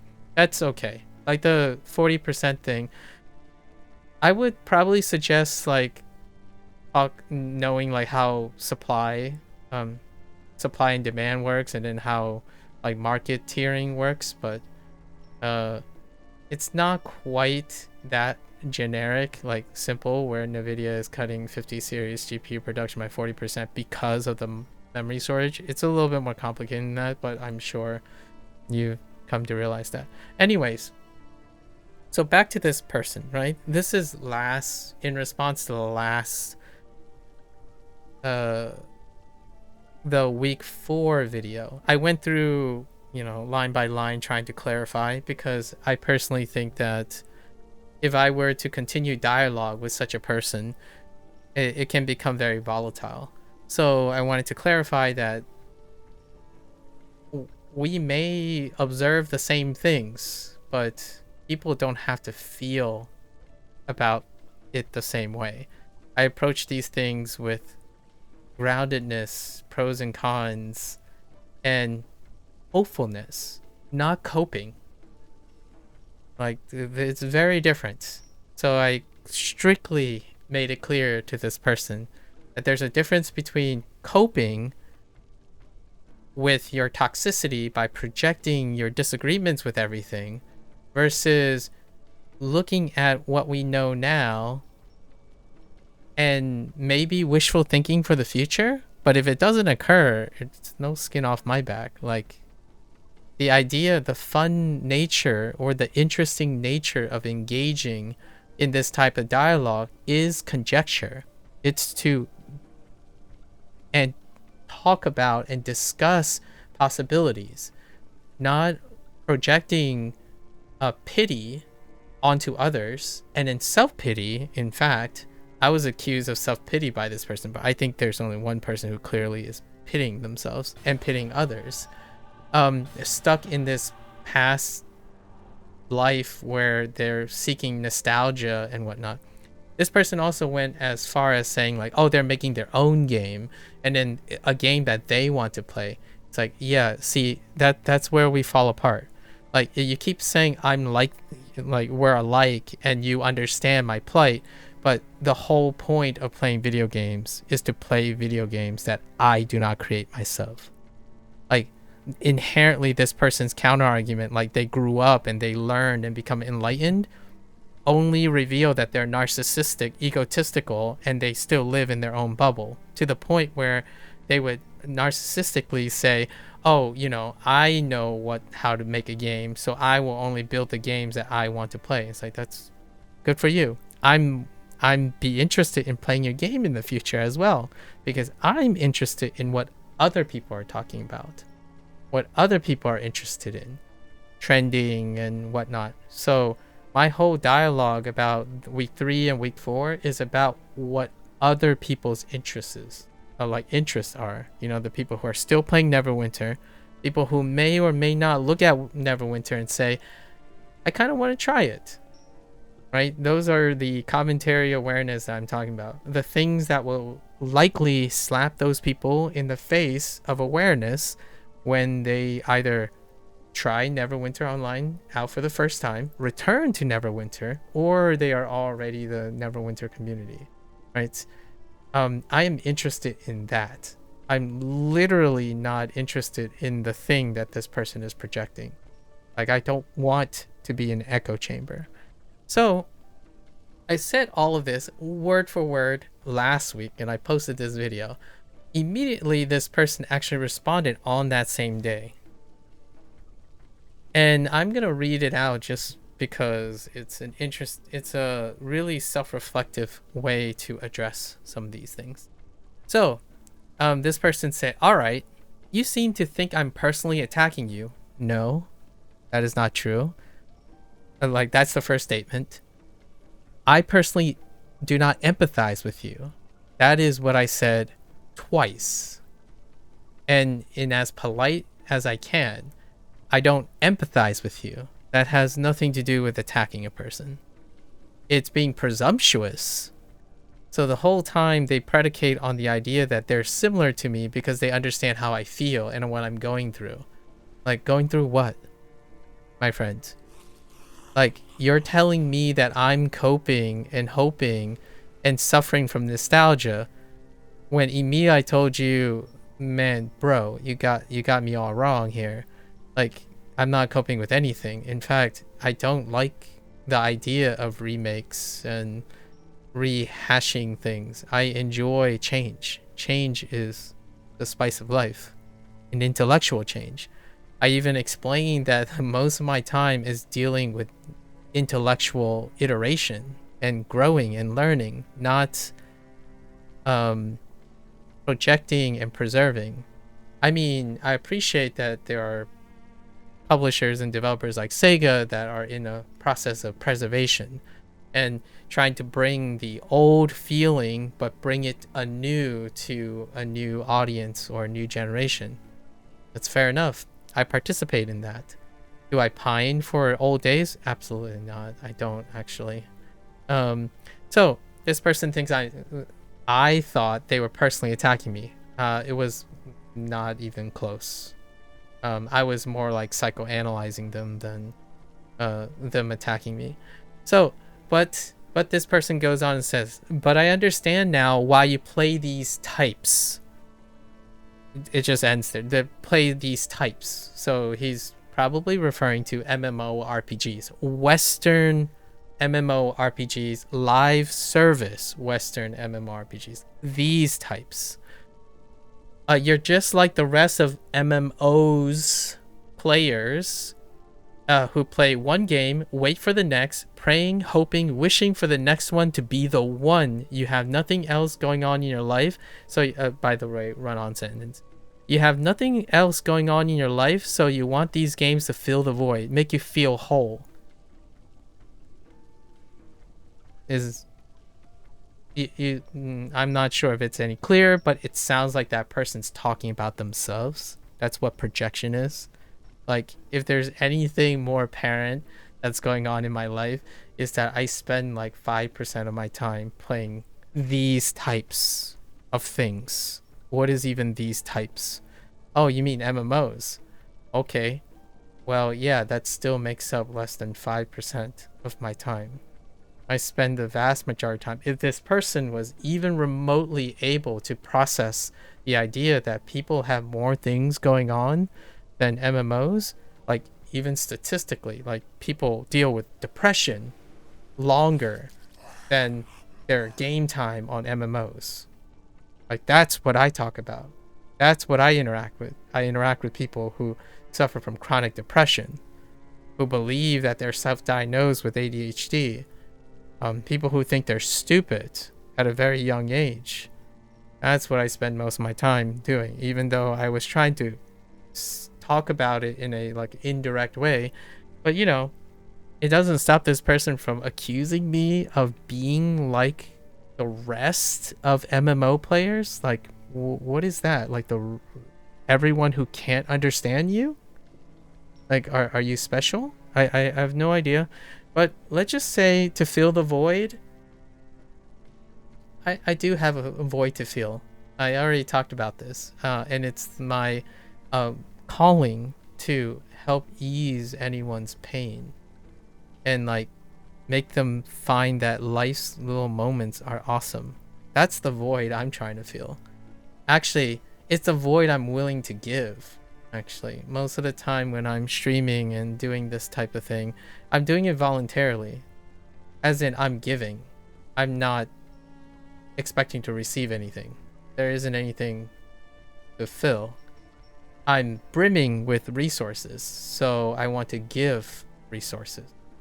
Excite people about, or making them aware of what is a possible game you could play. Neverwinter Online could be that next game, or it could not be. I spend my time giving, not waiting to receive something. Like I don't get on Neverwinter Online expecting like, oh yeah, this game is gonna make me feel better. It's gonna make me feel happier. No, it's what I do that makes me happy. Like just doing it. Recording this, talking about these situations, that gives me enough reward. The only person that I feel that is I'm trying to fill a void right now is the person typing that aggressive message. Anyways, he goes on and say, you say I'm still projecting? Question mark? Yes, I do. I think you're absolutely projecting. Like 100% you're projecting. And a person says, no, it's because that's who you are, as in I am. It's like, no, wrong again, but I digress on this part. And it's like who I used to be. So he's saying he knows who I am because that's what he used to be. I was in that boat just like you, just like the rest of people like you. But instead of sitting in that sinking boat of rot, I jumped out, swam through the water, crawled through dirt, tried to make a game I want, and through dirt, try and make a game they want to play. I'm like, okay, well, I'm sorry. I'm in a cruise ship with a bunch of other people who are enjoying their life despite you thinking that they're not enjoying their life. And it sounds like you try to make yourself sound exceptional. That's a lonely place, my friend. So would I choose not to be exceptional in order to feel a bond with other people? Yes. The answer is yes. So the irony here in your argument is you keep telling yourself that you're just like me only to make yourself sound like you're not like me. You gotta choose one or the other, bro. Like, if you think you're so exceptional and you're doing that thing, that's a lonely place. A lonely place is where people project to recruit people to your cause. So, if you want to relate to me, you can't. Because in order to make yourself feel special, you are unrelatable to me. I want to get closer to people. I don't want to distinguish myself from them. Like, that is where I am in. Like, it's the reverse. It's quite literally the reverse. I'm playing this game because it gives me closer attachment and participation to people who still play these games. Not because I'm sitting in some ivory tower somewhere thinking I'm better than the people I'm trying to relate to. On the flip side, this person is trying to make an argument like, oh yeah, I understand you. I was one of you. I was a pleb. And now I'm like better and enlightened. You sound like a pleb and a keyboard warrior. So which banner are you holding up? Right? Like I'm there. I mean, I already said this in my week 4, which predicted all of these things prior to reading this response. And it fulfills, I mean, it's a little bit disappointing. I was kind of expecting the person to say, oh, here's my game. I'm doing this and that. And I'm sorry that I came off a little rough, but here, let me prove my point. No, instead, it's an ad hominem argument that actually quite literally attacked my character, despite the person saying they're not attacking my character. It's very weird. This person goes on and say, sadly, young gamers. I'm not a young gamer, by the way, but other ones. This is moral grandstanding, by the way. So on top of projecting, this is moral grandstanding and righteous indignation on top of each other. So arrogance and narcissism on top of that. So this person now is going to moral grandstand and say, sadly, young gamers will never experience that golden age it is what it golden age, it is what it is. There's a lot of run-ons with no punctuation. It's perfectly fine. This is acceptable for YouTube comment. But you just don't self-reflect. All you do is attack others to defend your little ego system bubble. There's only one person who's personally offended here, and it's defending their little ego bubble. The person that's typing the message. Like, I don't have to defend my ego bubble. You're all up in everyone's ego bubbles. Oh, or echo.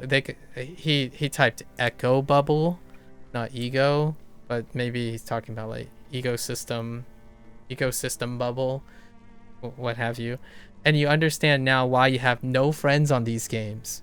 Yeah, I'm sure that's exactly how you can explain why you have no friend. Like, I have no friends in these games. I wouldn't hang around you either. Giant self-pitying man-child. There's only one person who's self-pitying. That's you. Not only do you have enough self-pity to go around, not only do you have self-pity, you have enough pity to go around to pity others. You go around waving your moral grandstand by pitying other people. Legitimately, all of your comments deal with pitying me. I don't have to self-pity myself if you go around pitying everyone else. Right. And obviously, there's really no need to escalate this any further. So I simply responded about a week ago, assuring them that it's quite the contrary, actually. What is happening is legitimately the contrary of all of this. And I wish the person good luck again, because it's good to wish people luck and hope that they find a happier place where they don't go around pitting other people and aggressively attacking them while pitting them. And then constantly claiming they're not doing the exact thing that they're doing. Right? So, you know, good luck with that guy's life's pursuits. That's where I want to end most of these conversations, because I'm a little concerned a lot of times to interact with continuously unstable people. So maybe in another 4 or 5 years, this person will create a game that isn't going to be built upon all the experiences that they learn from other gamers, like other game developers, and truly redefine whatever it is that they keep identifying as MMOs. With all that said, right, it's a great read. I would love to see other people analyze this. Feel free. It's on week 3 of 10 of this, and you have to like jerry rig and tap around the sort of the comment section, and then you can read that. Obviously, this is more for self-reflection purposes. I don't know if there's self-pity in my conversations that I have with myself here. However, I do try to advocate for calm collectiveness, and then reading these stuff as a form of exercise for how would you respond in damage control and whatnot, right? Because there's not really too much emotional baggage here. Well, possibly for that other person, some emotional baggage. The person who's being defensive is the person who is likely more unstable emotionally, and they are the ones that typically are the one projecting. So I am no stranger to interacting with individuals like this on a daily basis, but oftentimes the self-loathing and self-deprecation is usually the source of the toxicity. It's inward. They're more upset about things, and they want to have other people confirm that other people are like them. I am indeed not really upset with these types of games. Maybe the whole idea is this would be less volatile, and the person would not ended up resorting to petty name calling and emotional projection to try to convince me that I'm like them. Right? It's a desperate attempt to generalize someone and hope that they're doing you a favor, moral grandstanding, and trying to bring you into their fold. I don't need to be gaslit to try to resonate with this person, because I don't. fueling everything with negativity, it's not my jam. Not the not my approach to most things. I do what I think I do, and I stick to my dialogue. I will continue to like wish this person luck, as opposed to engage in a similar thing to fulfill this person's prophecy, like some sort of self-pity or anger. I don't feel self-pity for myself. I pity people who spend most of their time pitying others, as opposed to helping them. This is legitimately the opposite of what they went out to do, which is instead of trying to understand other people and helping them, they tell and gaslight other people to thinking they're helping them by exchanging words of volatility and negativity. So whatever it is, that comment that I read fulfilled nearly all of my anticipation from last week's video.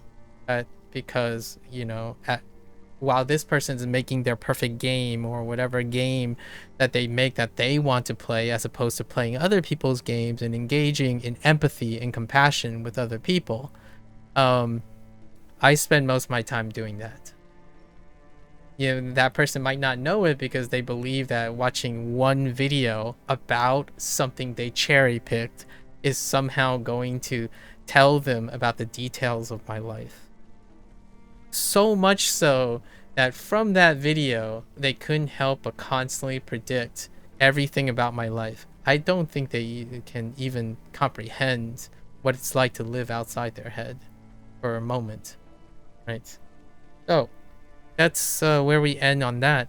And here's a segue. So let's talk about what is present at the moment. So we just concluded our lore section, right? The lore section of Red Harvest Part 2, the Soul Harvest.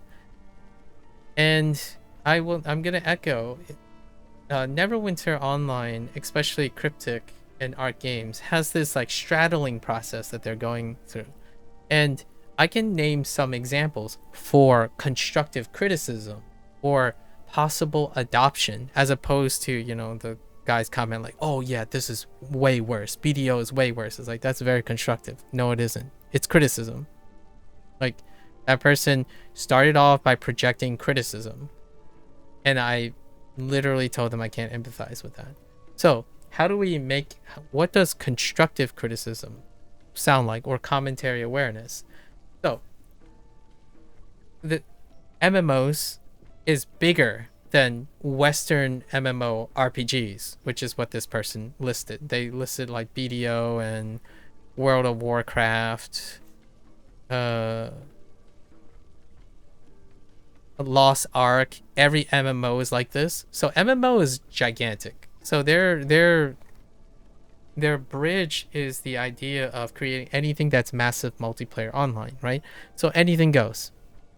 Now, for someone who is a professed game developer, I'm not a game developer, nor am I a publisher of any sort. I don't have any existing investments or affiliations with game development. I code to some extent, but not in an extent that will warrant my like a ego check on what I can do. So I'm quite humble in knowing that I do not make games.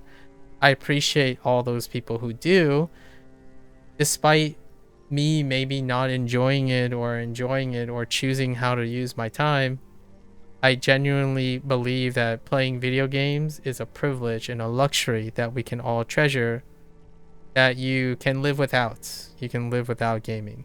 This person talks as though gaming is required. I hope I don't give that impression. Gaming is not required. I actually spend 90% of my time learning Japanese and Chinese by doing flashcards a lot of times. That's not gaming.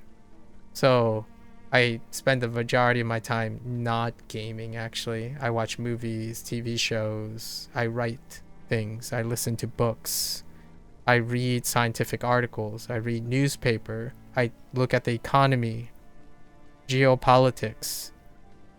The vast majority of my time is not in video games.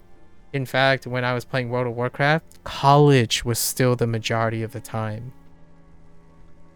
So this person is way out of touch with a particular subset. They want to generalize people that they may accurately profile, but it's certainly not me. I was speaking specifically for myself. This person kept speaking in a group, like, you all people, you people. It's like, what me people? I only talk about myself. I can only find accountability for myself. I'm talking about, I don't empathize with you, mister. Like, even if 99% of people are coping with hopium and whatnot for their next big MMO game, I'm talking about myself. You talk as though you talk about yourself, but then you think that you're different and you know everyone else. That is my issue with this person. This person is projecting themselves because they know themselves the best. So they want to see themselves in the other person, which is me. And that's not true. Like, that is so way off base. I can't even begin to detangle. Like, I'm not going to make predictions about this person. That's way beyond my abilities, right? There's not enough evidence to predict what they are doing. I know for a fact they are projecting because those are not my feelings. Like, where else are they getting the idea, right? The only way they can get more information of information that they don't have is projecting. How else can they determine that I spend most of my time language learning and multiculturalism, and I talk about geopolitics? I help people with study problems. I try to promote habit formation. And video games is part of that picture. That's a very small part of that picture. Anyways, let's go with some actual related trendy things. One thing that I have to buck at this is nostalgia is fantastic for the memory. I don't live in the past. I live in the present. And I look to the future for active, fun conjecture. So here's a conjecture for the future of Neverwinter Online. They're straddling between trying to create a stable environment for live service and also maintaining the challenge aspect of the legacy players, right? So straddling between what they believe is the nostalgia, this person's nostalgia, you know, World of Warcraft when it was like golden age. Honestly, I can't even characterize what made World of Warcraft in the early 2000s a golden age of MMORPGs. In fact, I actually think there are characteristics that can be blended now, currently in existence, which I'm about to suggest, that can make for an even golder age for something different, not trying to live in the past. Toxicity, neglect, regrets, and constant pity, especially self-pity, lives in the past. I do not live in my past. I actually use my past to paint a different future. Like, I don't want to relive my past. Like, what? Do I want to go back when racism and discrimination against Asian Americans was the norm? I'm not entirely sure I want that. Do I want to go back where you're expected to drill hundreds and thousands of hours by sacrificing your academic well-being and your mental well-being to play an MMORPG? No. I mean, I don't regret it. I am the person I am today because I did play World of Warcraft, old school RuneScape as they call it now, and a long list of others. But it was a good video explaining why WoW was so good for the time it was in. I probably disagree with most of the what that video says now, like in the context of now, but I could definitely agree with it if we were to rewind it back to the mental state and the social conditions back then. I think an essay on it now, depending on what context or cultural aspect that they contextualize in, it would either come off as out of touch or inappropriate for its time. But when I say I don't know what makes WoW so good, I'm talking about in the current context of today's society, because that would no longer be true. It was great if I were to emotionally try to connect with when it was in existence, but now it's not the same thing, right? So, and there are good videos from the past, during the past, that might be useful. Now it's more like modern WoW versus classic WoW and that type of consideration. So the first segue that I really want to enter is the idea of the PvEVP trend. In fact, Cryptic actually tried to do this in module 31.5. I think this is module 32. So 31.5 introduced Slaughterhouse. And what it did was it created a roguelike environment to do an arena-based thing. So they repurposed the Slaughterhouse thing to do like a run-based clearing event, PvE, and then afterwards they enter a PvP situation where they tied the event or the incentive to doing the classic PvP stuff. And this PvEVP thing has been the new age thing that is segregated from World of Warcraft, Final Fantasy XIV, etc. The old guard, the founders effect. What was good about World of Warcraft, in my opinion, nowadays is referred to, in my opinion, founders effect. FF14 and World of Warcraft has founders effect. And that founders effect can be described in many different ways from many particular perceptions. But the thing that is universal, in my opinion, that ties all those people up is time. The founders effect. There was a period of development for World of Warcraft, which these games that now we exist now do not have. They do not have founders effect. They are actually attempting to compete with founders.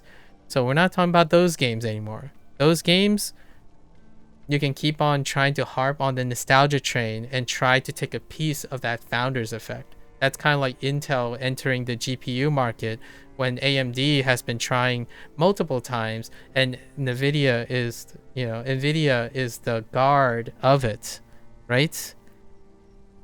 That's founders effect. So when you're thinking about the process of game development now, founders effect comes into great play. So let's focus on some founders effect. We do have an example now, a very recent example from this year that can demonstrate that you can have a PvEVP situation that promotes what I feel Neverwinter Online's developers want. That's a hybrid of old World of Warcraft, Final Fantasy XIV. I'm gonna use World of Warcraft and Final Fantasy XIV. Maybe throw a nod to like old school RuneScape, which is having the PvE/VP. So PvE was one of the gold standards for old MMORPGs. That's the collective nature of creating challenges, right? Challenges that collectively challenge a community in order to band together to overcome. EverQuest, right? We can throw in EverQuest as well. So that's the PvE aspect, where PvE was one of the golden ages. It's like distributed to like 80 to 90% and then 10% PvP. This is what is Neverwinter's model right now. They are trying to still hold on to that. The existing Neverwinter community still loves that. Actually, I feel like the existing Neverwinter community hasn't ever left that, which is what this person is claiming.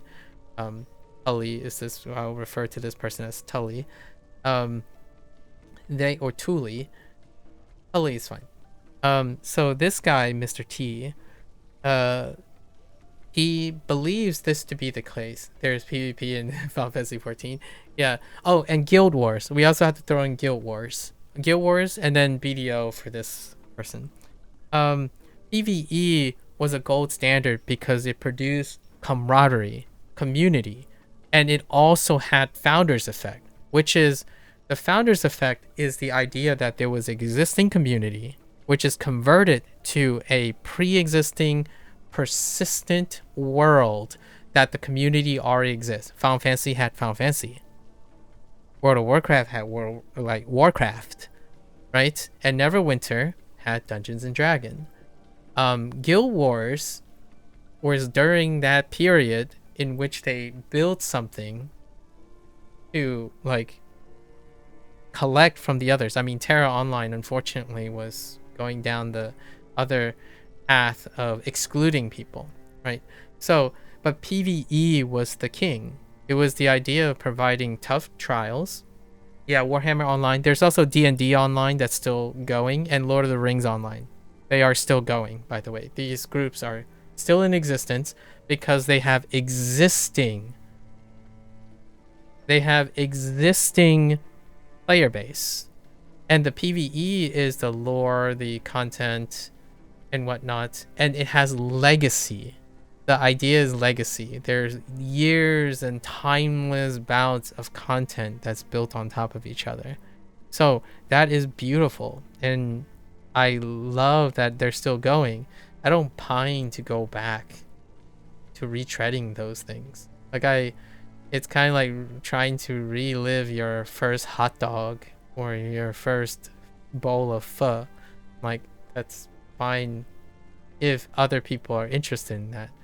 Again, I'm speaking for myself. I don't resonate with a lot of people when this person kept saying, you're like all those people. I'm like, what type of people are you talking about? Hear me out, no? Now, let's talk about new Founders Effect. So how can Founders Effect be created again? Final Fantasy 14 is actually an example for a game where the gameplay was not good enough for you to enjoy the story. Fair enough. Like, obviously this person isn't addressing those type of people, and I'm not addressing those type of people, right? We're talking about legacy here. Like a Dragon is legacy. If you played a Like a Dragon game, and it doesn't really matter if you don't like any particular game, like, I'm not speaking for you, obviously, Drama, you have we don't agree or empathize with your predication on gameplay. I think gameplay is the most reductive and iterative of them. Story is transformative. So we have a different empathetic core. So we're not talking about we're not talking about that. So we're not going to address that because World of Warcraft is not built on that. If it was built on gameplay, then hoo-ha, it would have stopped a while ago. So is Final Fantasy 14, by the way. They're built on Founders Effect of the story and the lore, right? So, but we do have a mechanical one now. We have a mechanical. So the new age trend is mechanical heavy. And this year, since we're talking about MMOs, right? Obviously, this person is living in a bubble. So I imagine they didn't come across the dialogue of Arc Raiders. So Arc Raiders have a Founders Effect right now. And Arc Raiders, they created an MMO. It is by the standards of what this person is indicating, which is regardless of how instance-based it is or run-based it is, it's the occurrence of interacting with random strangers, consistently interacting with other players, right, as part of their gameplay loop. Arc Raiders fulfills that. Extraction shooters actually fulfill that quite well, actually. However, what Arc Raiders did was different. They made it a PvE/VP emphasis, where the PvE dominated in incentives over the VP part. So this is what I've been looking at for some time. I'm curious if Neverwinter Online will seek to embellish this. There were a couple periods in Neverwinter's Online that actually tackled this. One of the one of the periods that were hotly competitive, and I streamed those periods. It was so long. We did like 18-hour streams. It was during that time when there was a PvE VP situation. And how does this work? The current trends right now are you have there are two live service kings right now when it comes to trends. One is PvE incentivized centric optional VP games. So what does that look like? That looks like there's a gameplay loop that involves you interacting with players, and those players optionally have the decision to make to engage in PvP. However, if the environment, storytelling, the content, the environment is overwhelmingly more incentivized, the VP situation becomes either optional or even potentially minimized. And that's what Arc Raiders managed to do. Their design was that they incentivize that collaborative and cooperative work despite having the choice of having a VP situation, PvP situation. It's usually collective. And that's fantastic. If you're wondering, okay, well, that's just one example, right? Like, what other examples where there's either, remember, we're using some leeway here. They can be instance-based, run-based, but it has to be a progressive idea of interacting with a group of people or groups of people collaborating indirectly against something. Helldivers 2.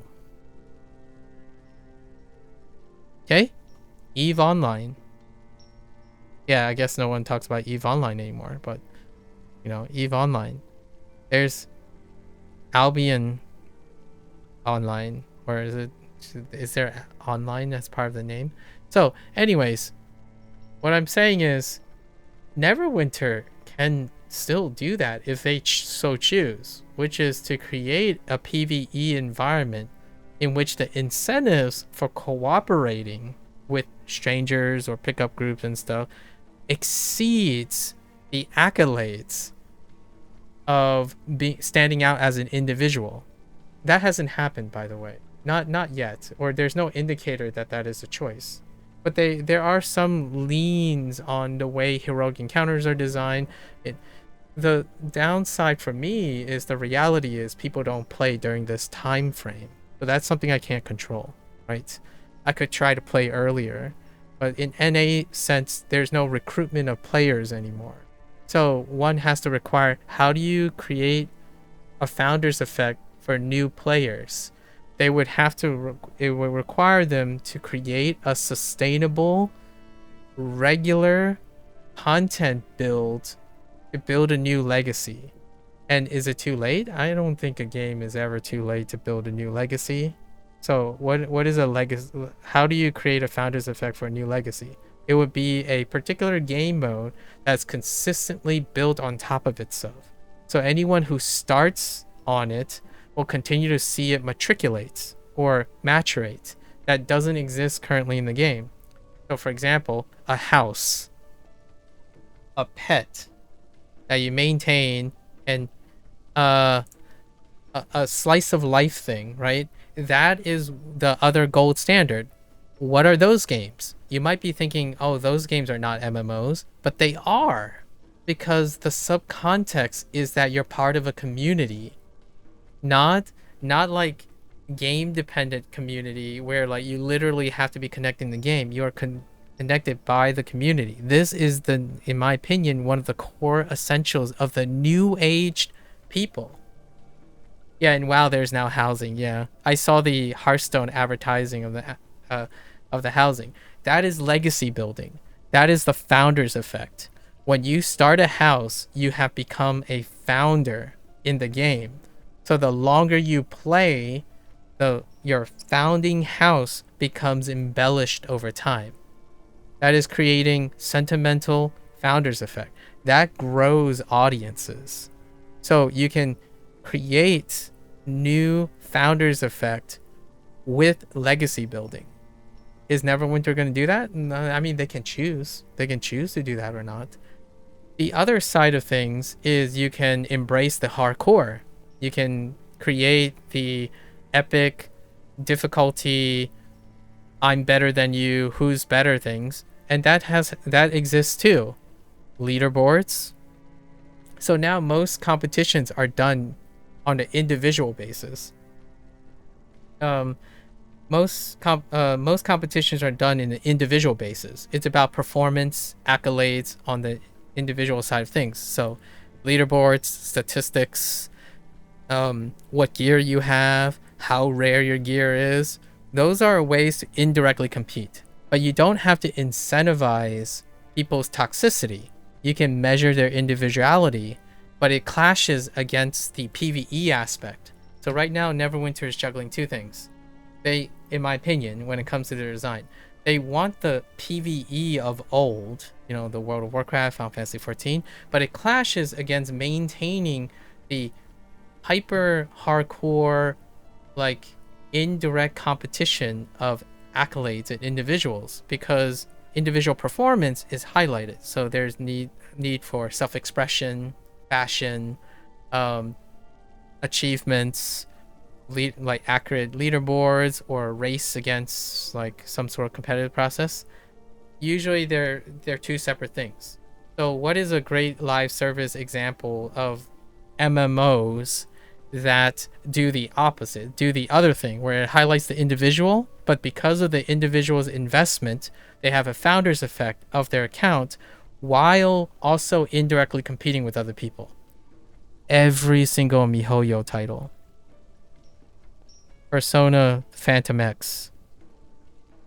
You know, so we're talking about Genshin Impact, right? Genshin Impact, how Tower of Fantasy. You might be thinking, well, they're not MMOs. You don't interact with other players. Yes, you do. You don't interact in the game itself. You are interacting because you are better than someone else. You have more things. You perform better. You have higher scores. That removes the need to provide content on a scale that involves a lot of people, but you're still competing individually. It's kind of like studying, right? Like if you're studying Japanese, how do you compete with another Japanese person? Like, how do you compete with another person who's studying Japanese? You study more. You ask them, how many words do you know? Yeah, OS is a great example. Oh, those things are long-lasting games. They have thriving competitive process, and they're all still part of a larger, wider community. Like FGC, for example, the fighting game community. So that stuff fosters your track and fields, you know, like marathon runners, like anything in a track and field situation. You're not necessarily incentivized to have to directly compete all the time with the other people. It's all the time you invest is creating that competition. Like, oh, hey, your character looks awesome. It looks so unique because you spend so much time on it. Mine, and you might be like, it's more of a non-competitive process. I'm not saying it's not competitive. It's a non-competitive, as in the idea is to celebrate how much time you placed in most of them. Is Neverwinter a vertical MMO like Lost Ark or BDO? No. Oh wait, what do you mean by vertical? I was thinking, yes. Are you talking about like progression vertical, like it power creeps and it constantly replaces, or are you talking about horizontal, which is they keep adding more features to embellish and create? Oh, it's vertical progression. Yeah. Or Neverwinter Online is trying to be vertical progression. Yeah, not horizontal progression. So we're often comparing the two, right? I think horizontal and vertical progression is a great way to view the dissonance that's happening. Neverwinter wants to have some horizontal progression to try to be appealing, but many of the resources, arguably more of the resources, is tied with the community's desire for vertical progression. So that's kind of the tough part right now. If they keep asking for feedback, more vertical progression, please. And if they want the community to grow, more horizontal progression, please. Right? Like, because without horizontal like lateral moves, you can't create founder's effect. Like, you can't create a founder in the game that you exist. You're constantly chasing after vertical progression, because when you start the game, you're already vertically in the shadow of everyone who already exists. So it becomes less and less casual friendly or like new recruiting friendly if it's entirely vertical progression. Like O's, for example, if you want to get into O's, it's entirely individualized largely. So that idea of vertical progression gets downplayed until you reach a position where you're trying to appreciate vertical progression. Usually Osu, even in its early stages, like the first year or two, it's largely generalized holistic progression that doesn't deal with nickel and diming your singular skills, right? It's kind of like when you're studying Japanese, if you think of vertical progression, that's how many kanji you know over time, versus, oh, have you spoke? Have you written? Have you listened yet? Have you read a manga? Have you listened to someone? Have you talked to someone? Those are all like creating more and more lateral moves, and those lateral moves create a larger foundation to have vertical progression. And in this game, there's so little of it.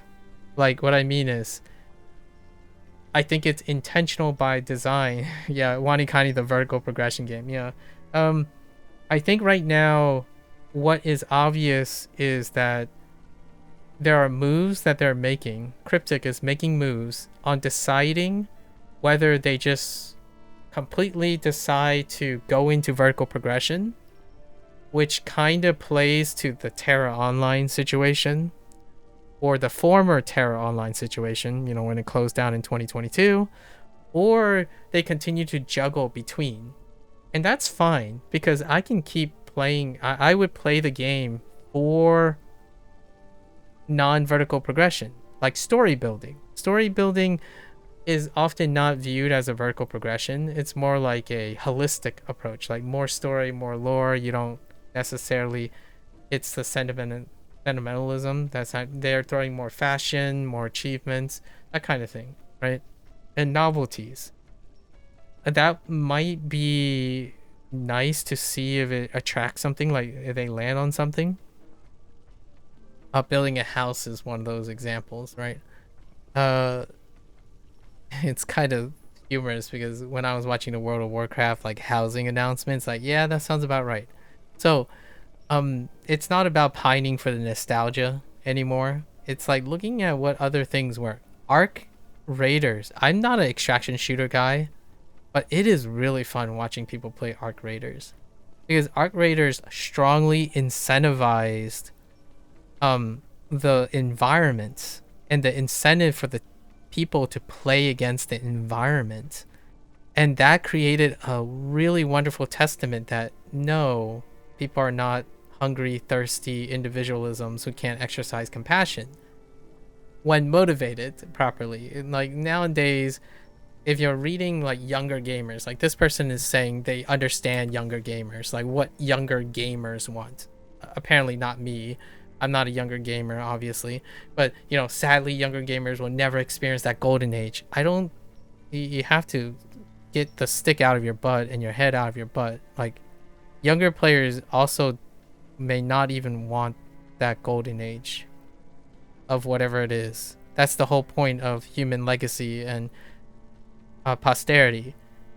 What you want is not what everyone else wants. That's called projection.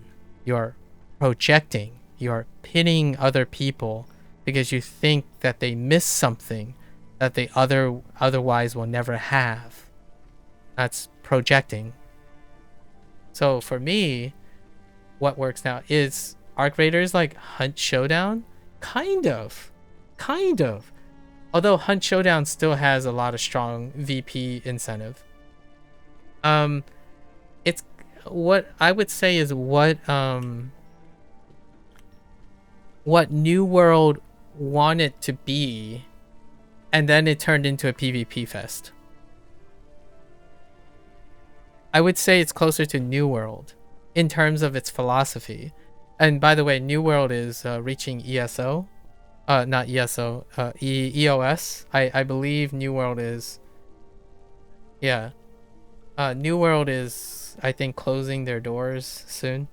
So Hunt Showdown is a good example where it's a little bit stronger on the VP side. So what game would it, like, I already talked about this and somehow it's like it turned out to be Hopium or something. I have other games that already do this. I like playing Persona Phantom X. Phantom X, what are you competing with? Leaderboards. You're competing with leaderboards and you're playing games that have no vertical progression. Like Arc Raiders is an extraction shooter. There is some vertical progression, but it's tied to a gameplay loop that doesn't have vertical progression. Like we're talking about like loot system based, like you're extracting, yes, your character is getting more loot and stuff, but the idea is it's far less than the actual player participating in the gameplay loop. So what is something that doesn't have vertical progression but have ownership of vertical progression? Hearthstone. When you're playing a trading card game, right, or a collectible card game, you are collecting the cards, but your ability to play the game, like where you start, how you start each game, there isn't vertical progression. As in you start from scratch. Like roguelike games are one of my favorite subgenres since ever. And the vertical progression is individualized. It's yourself. The actual game itself does not provide the vertical progression. That is my ideal situation. I enjoy that type of game. But Phantom X and like Genshin Impact, like MiHoYo stuff, what they do is they reset the boards with every new function, and your vertical progression is based on the player. It's no longer based on the actual game. But like for example, every time I go into Phantom X, if I go in and play Tycoon, there's no vertical progression. Like what I mean is you're not like getting more powerful cards, or there's like power creep on your cards. You play the game. Like when you roll into a game of poker with someone, the vertical progression is something that's felt individually, not the game itself. The game doesn't give you more power. It doesn't make you it's not forcing you, like you do not have an unfair advantage in the sense of the literal game giving you more powerful mechanics that other people can't reach, because that would lean on founder's effect. That's the legacy effect. When you're a World of Warcraft player and you continue to play World of Warcraft, you have legacy. There's vertical progression. Final Fantasy XIV as well. However, in order for them to continue to grow, they introduce new things laterally so that other players can start when those things start. Like, hey, World of Warcraft is dropping this housing thing. All right, now it's time to get in. Now it's that's the feature I want to spend my founder's effect on to start. They finally added the killer feature at day one because it's the person's day one. If that is the killer feature, that person enters World of Warcraft for that feature. So when a game becomes big enough as a live service model or subscription-based model, well, resets gear relevance every season, 6 months. Yes, exactly. Yeah, kind of like soft resets. Exactly. So, this game, it kind of does that too. And the idea is, how are you going to balance this? How do you balance people not leaving all of a sudden because they need to fill legacy, right? To retain a player, the player must have consistent, quote-unquote, consistent vertical progression in the sense of like ownership or how much they do. You can approach it using a PvE like approach, or you can do it a PvP approach. And this game has often more categorized the intent of PvP, as in it's the competitive nature. And wow, you got so much to do outside of gear progression PvP. Yes, exactly. This game is more like whoever clears the, like whoever gets the best gear, basically. It's like gear, very heavily gear dependent.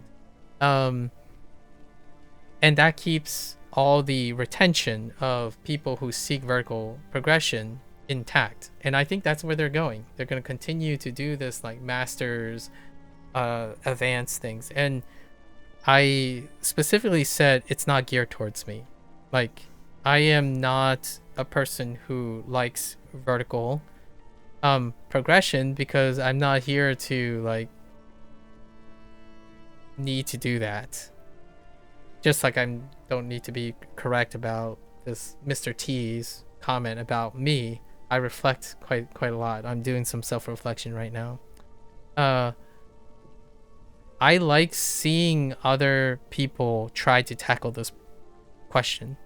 Phantom X is wonderful. Each 2 weeks, something new drops. I may or may not have it.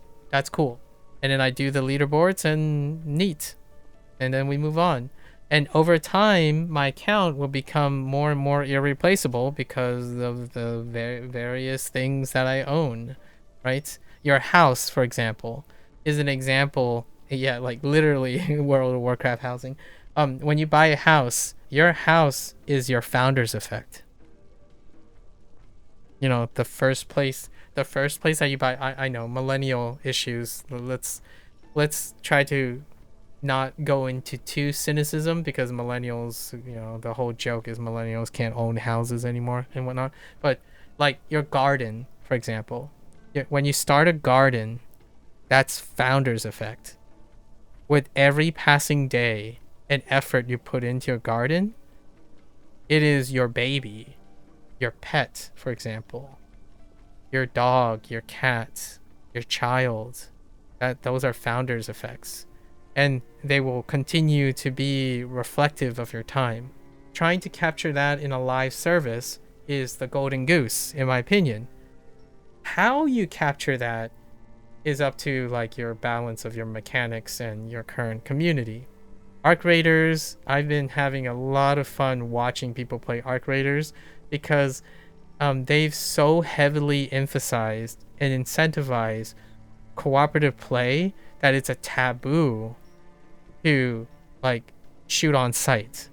Like that's amazing. I'm happy to hear that spirit, in my opinion, that quote unquote 2000 spirit exists in humans now. Like for younger people, it might not look like the same thing, like, oh yeah, let's go get together and spend hundreds of hours trying to take down a boss. But like the old H1Z ones, yes, like the old H1Z ones, like where there's a de-incentivizing, like, dude, don't do it. Like we're gonna take you down if you're like, you want to be a mean person about it, right? That type of thing. So there's a balance. And EVE Online was a great example. EVE Online is one of the testaments. EVE Online is a microcosm of everything. There are people who want to work together, and there are people who don't. EVE Online is one of the games where it legitimately retroactively reflects all the choices that humans do. There are huge organizations that stick together, and then there are rogue organizations. There are mercenaries. They all fall into their line. And that is why amazing about that. Video games are restrictive in that way to make it interesting, in my opinion. The more they restrict the choices, it's curious, in my opinion, to look at how humans interact and react to those restrictions. Like for this, it's not my cup of tea. If they continue to make, you know, dungeons require 5 people, the odds are against me. So I'm not missing out. There's not much to miss out if you can't access it. Trials was this one. It's 10 players. It's like, why do you need to waste time self-pitying yourself if you don't have the probability of engaging in it anyways? I do have a professional, at least unprofessional, like non-official courtesy to tell people that, hey, if you play in the NA region, you're probably not going to see that content, because the likelihood of having actual people to access that content, hopefully that's not a deal breaker, right? That is what my commentary was about.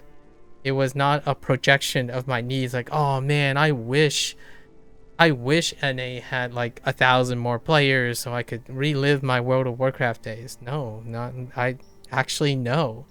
If they have, like, for example, say like NA was the more popular region than Europe, and there are more players, I may still not play the trials because it would take up more time than I'm willing to invest. Largely because I don't pine for that anymore. Like, I like building legacy. This is how I build legacy. I make commentary on things that I have done, look at how people interact with things. That's my legacy. I'm not competing for gear or your time or someone's pity, apparently. Somehow I want people to pity me. That's kind of weird. Like, the last thing I want to do is take pity from someone who can't even stay emotionally stable for themselves. Like, emotional stability is a great indicator of someone who's well adjusted and they're able to care for other person.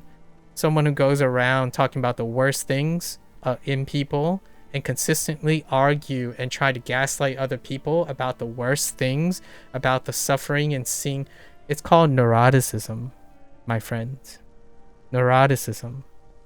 You consistently try to look for the worst things in whatever it is you look at as an argument that you know another person.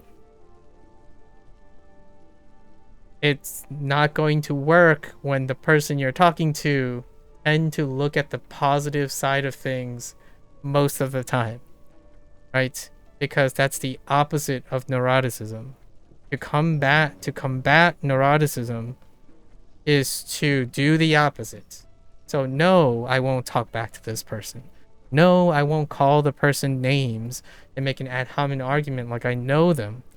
I read what they said, and I find that if I were to interact with someone who's emotionally unstable, I need to determine if they're actually open-minded enough to have a discussion, which they don't. So here's to hoping that their life changes differently. Because certainly, this game, I still do module coverage because I do the stuff that I have access to. And then I say what I don't have access to. And Cryptic and Art Games can take that for what it means. In NA, during the evening hours, of NA time, where people might have time to play outside of school and their jobs or something, you have a little to no percentage chance of accessing your content. That's disappointing. And I would think that's also disappointing, if I were to be bold, to the developers, because you don't have feedback for that. And for the record, Art Games is located in the United States.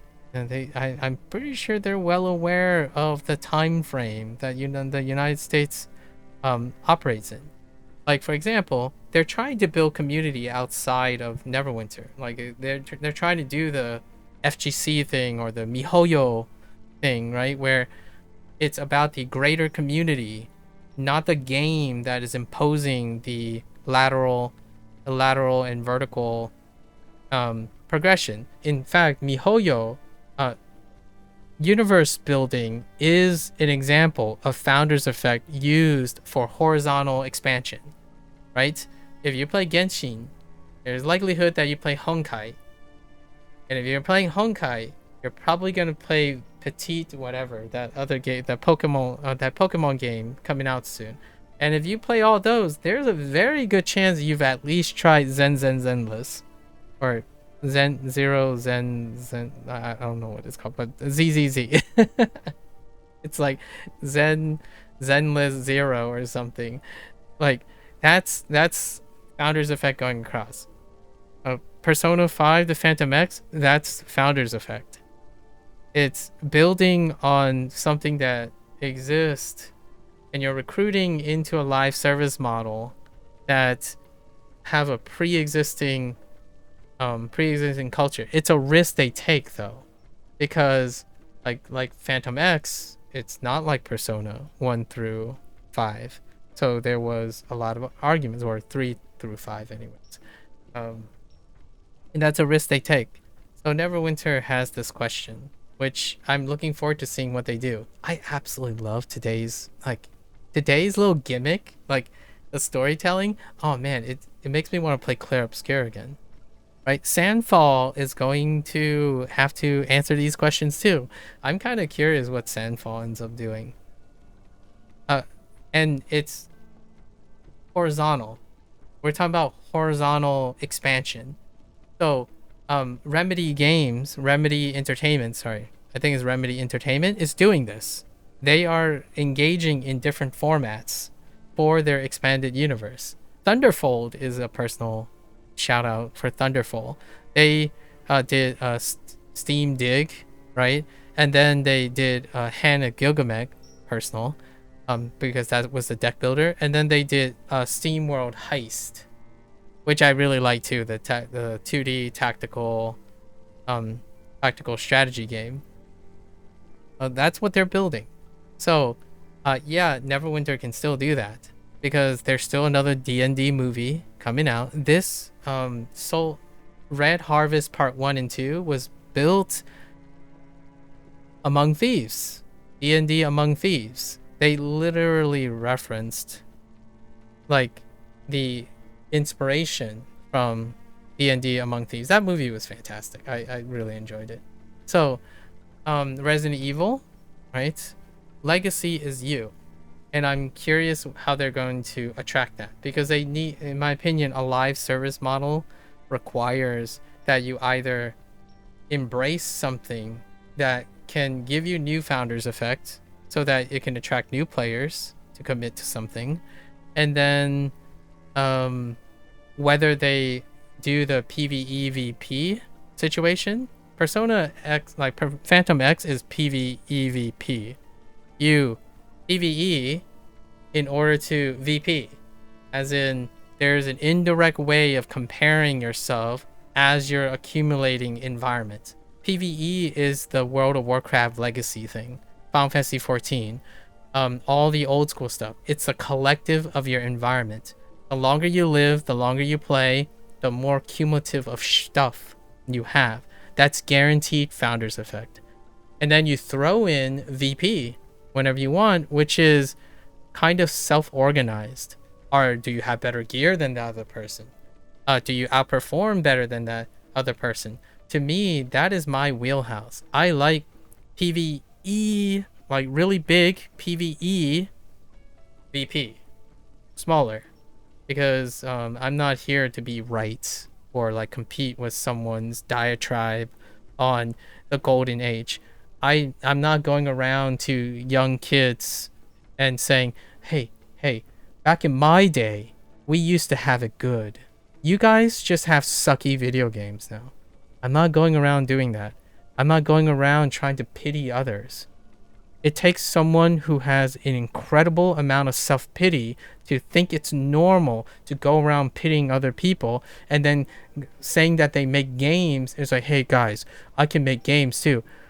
It's gonna suck when people pity you because they don't like your game because you show no compassion for other people. Like, that's my thought. Like, hear me out. I'll put a fun little wager. If this person follows through with their commitment, I hope that I am completely wrong about this and they like become the next Sandfall Entertainment, right? Somewhere in my mind, I really hope that if I ever have the privilege to like have an interview with someone like the head of Sandfall, or the head of, you know, like maybe like what's his name, Baron, right? Stardew Valley person.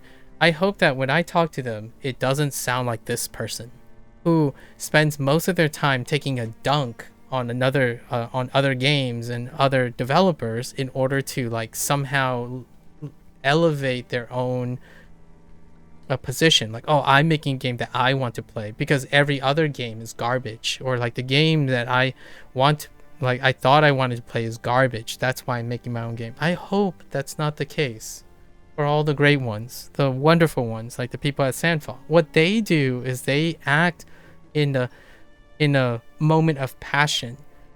Like when Silksong came out, oh, I love this one. This is one of the cutest expos. When Silksong came out, the people at Sandfall drew a commemorative Sandfall Cross Silksong post congratulating Silksong by Team Cherry. That is what I think of people who don't self-pity themselves and they have things to give. This person takes things.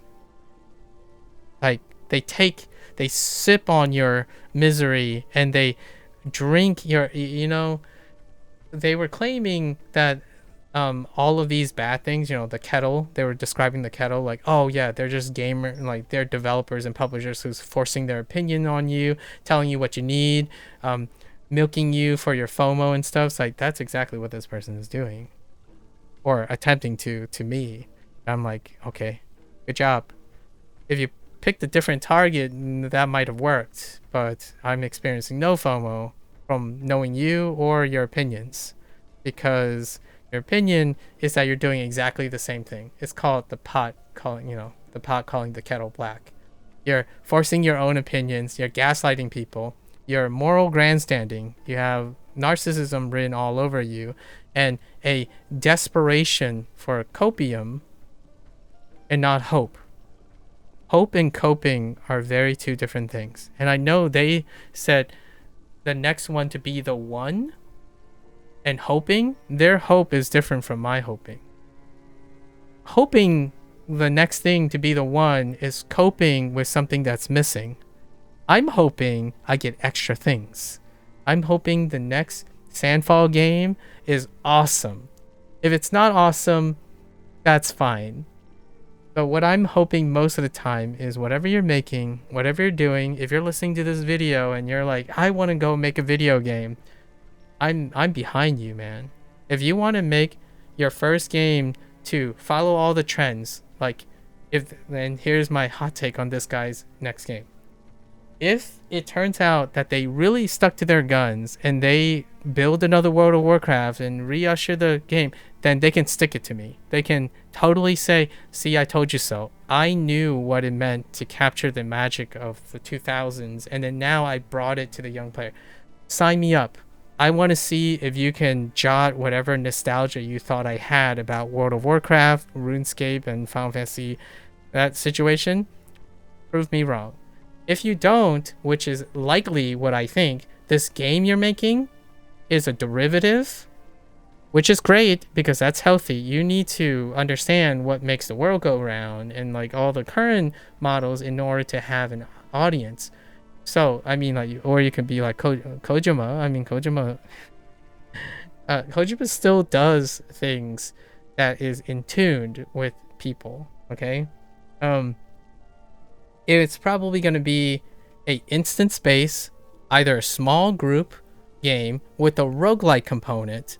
And if you're really, really into it, you're probably starting with some sort of light puzzling aspect with some ARPG, ID in it. Maybe like a little bit of a mix of Lost Ark and Diablo, and possibly make it 2D or like less dimensions than 3D, and that's where you'll go. Call me crazy. I mean, if you're really gonna pander to me and prove that you understand my line, it's probably gonna be a roguelike action deck builder, right? Action deck builder. It runs on DLC, right? It runs on DLC. It can incorporate a cooperative optional a setting where you can like couch with someone, right? But it is entirely largely single player, and if you're really lucky, your first game might have a story and world building with some voice acting and some score, but probably not. So we're talking about things like Binding of Isaac, probably not in the scope of Hades, but maybe like Vampire Survivor situation, right? Those are the types that I think would be whatever this guy's game is thinking. Rarely is this going to be attached to this like grandiose thing where they say, oh, I understand what people are missing, or I can do something. Because constructive criticism, in my opinion, is addressing the actual topic at hand. So if you're saying so-and-so is iterative and they're greedy and stuff, constructive criticism would demonstrate that you understand how the nature of that problem and you provide an alternative to that, you know, like a solution or like a contrasting. The people at Arc Raiders did that. Now they have a founder's effect on their archetype. I wouldn't be surprised if extraction shooters continue to move in that direction. Can Neverwinter and other MMOs reach that point? I think so. I think they can. They can create a instance-based individual accolade things in which it is incentivized to aid other players. They could, if they want. Are they going to? That is a really fun topic to be discussed in the future of Neverwinter or any other game. Like right now, Ashes of Creation. So let's talk about like some stuff that this guy has talked about that's doomsday. Ashes of Creation right now is struggling under the weight of content. Like horizontal content. It is not struggling in the idea of it's less so struggling in the ideas of combat, which is like the mechanical inputs, and like the legacy of trying a vertical progression, right? So, and that is technically fulfills the Western MMORPG thing, and you still have people who are defending it in the sense of it requires developmental time. That is why Founder's Effect is so powerful for World of Warcraft and Final Fantasy XIV. Let's take the normalizer for all of these games. Development time. Or where it starts. I'm not entirely sure how people felt when Vanilla Warcraft came out, but the moment I jumped into like something like... See, I haven't jumped into Ashes of Creation yet. But like when I jumped into Terra Online, which is outside of that, right? You already was checking in some other stream, now you're here again. Okay. You know, I check with... when I jumped into Terra Online, I'm like, okay, so now I just do this for a very long time, right? It's like, okay, that's fine. You know, vertical progression comes at a time. But the thing is, the landscape of expecting results and how much you value your time. I think this is a big stickler, which is the guy says that no one values other people's times anymore. Do you really think that there's more time and value? Like how the value change where it takes like years to get to the max level versus days, how that might change someone's perspective of value of time. Like, here's one that I would argue for this person. You're gonna justify that 13 years of Neverwinter Online is something you can commit to, and saying that somehow you don't fall into the same practices that others do. I'm gonna be interested. I'm looking forward to it. There are extraordinary examples like Stardew Valley and Terraria and whatnot when it comes to indie devs, but we'll see. I'm genuinely excited after playing this module that I'm going maybe the next module. There are some announcements that Cryptic already made for the general holidays. It looks like they're gonna stick to the 0.5 module format.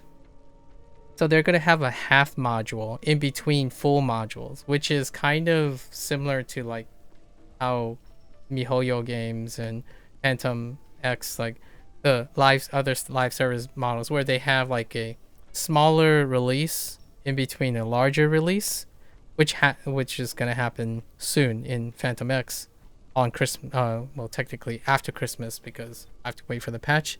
On Christmas Day, around Christmas Day, there's gonna be a half patch, right? So in last time there was a half patch called Slaughterhouse, and I didn't cover that because it was an attempt to do a PvEVP thing. However, they might refine it. I don't know. It's gonna recur again. Maybe I'll cover it next time. But this, they already teased that they're working on. Let me. What the number is? The number is kind of tough to remember the number.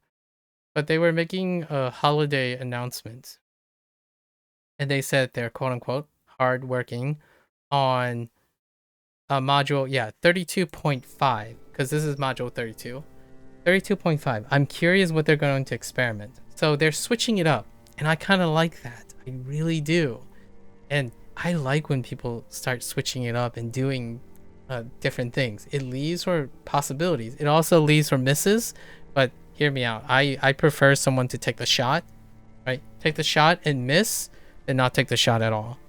Like, I want to really emphasize that. It's pretty disappointing when whatever I said over the past couple of days could get someone to think that I prefer to live in the past. That's like so off left field, and it's crazy because that's the foundation of how this guy is criticizing me, or not even criticizing me. That's the foundation. This guy thinks that we see eye to eye. Like, they're trying so hard, in my opinion, to project that they have to attempt to gaslight me to thinking that they somehow understand what I'm going through. I'm looking to engage in other people's ideas. I'm not looking to relive my old ideas. Like, I'm not trying to relive World of Warcraft. That is far from it. I'm not that guy anymore. In fact, I'm far more than that guy. If you want like a bit of sobering, humble bragging, I don't ever want to go back to my past. My past is a lesser me. Like, that is so outrageous. If someone who's healthy, if you think that, you know, you're talking to someone who's healthy, well put together, which is what this person doesn't think. This person thinks I'm hurting, I'm like regretful, and I'm like drowning in my own void and self-pity. It's like boo-hoo, like I'm crying for myself. I don't think that's how other healthy people see other healthy people. It's a paradox. Have you done my Neverwinter? Oh yeah, I already finished my Neverwinter stuff. This is my closing remark.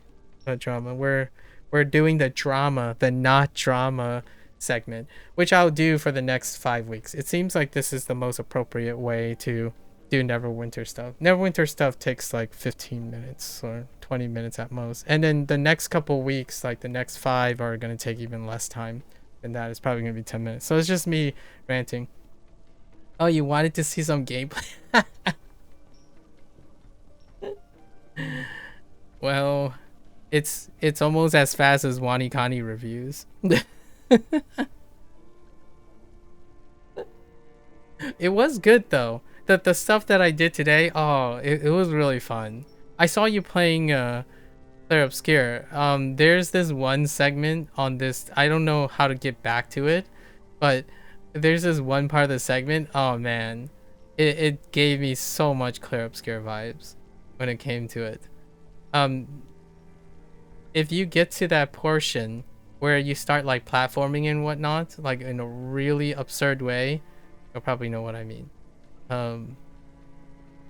Anyways, I was just closing out because I want to close this chapter.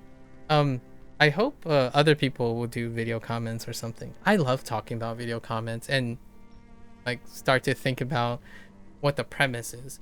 This person, unfortunately, I'm gonna go back to that tagline that I was gonna exit with. Healthy people don't see the unhealthiest things in other people. Like, they don't prioritize seeing unhealthy things. They recognize unhealthy things if asked, but they generally talk about what people are doing well, right? That's kind of the human experience. If you spend most of your time thinking about all the negative stuff and thinking the negative stuff and projecting negative stuff and trying to hope that everyone is as negative as you or was you based on negativity, then the likelihood is the person you're talking to is the person that's suffering. Yes, I am able to see that someone really thinks they're stupid. What is the first thing I'm going to do? Or what is the first thing I'm going to do? I'm not going to tell them that they're stupid. Like, the likelihood of someone who's healthy, successful, well put together, I'm not saying I'm those things. I'll let you use your imagination. Is that you put on a smile and you hope that you can get that other person to be happy. Like, recognize that they do a lot of things, work on those things, and find more happiness out of those. Create happiness, right? And what you can do is you can give a part of you into that. And that's what I'm doing here. You know, Neverwinter could be a pit of despair for people, which this person could be right about. This person could be like, there are players possibly that play Neverwinter that keep hoping, man, I wish I was back in the year 2000 and playing this. Just doesn't feel like my old school days. This doesn't feel the same.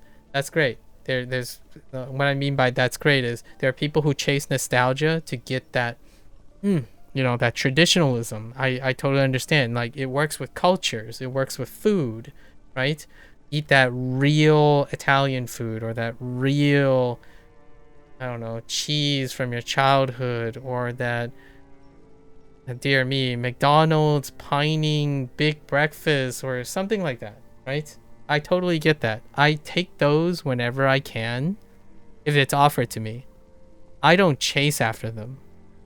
Like, those things are offered to me. I don't need to pity myself to chase what's in the past. I love my past. I've come to terms with my past. As in, like, my past is my strength.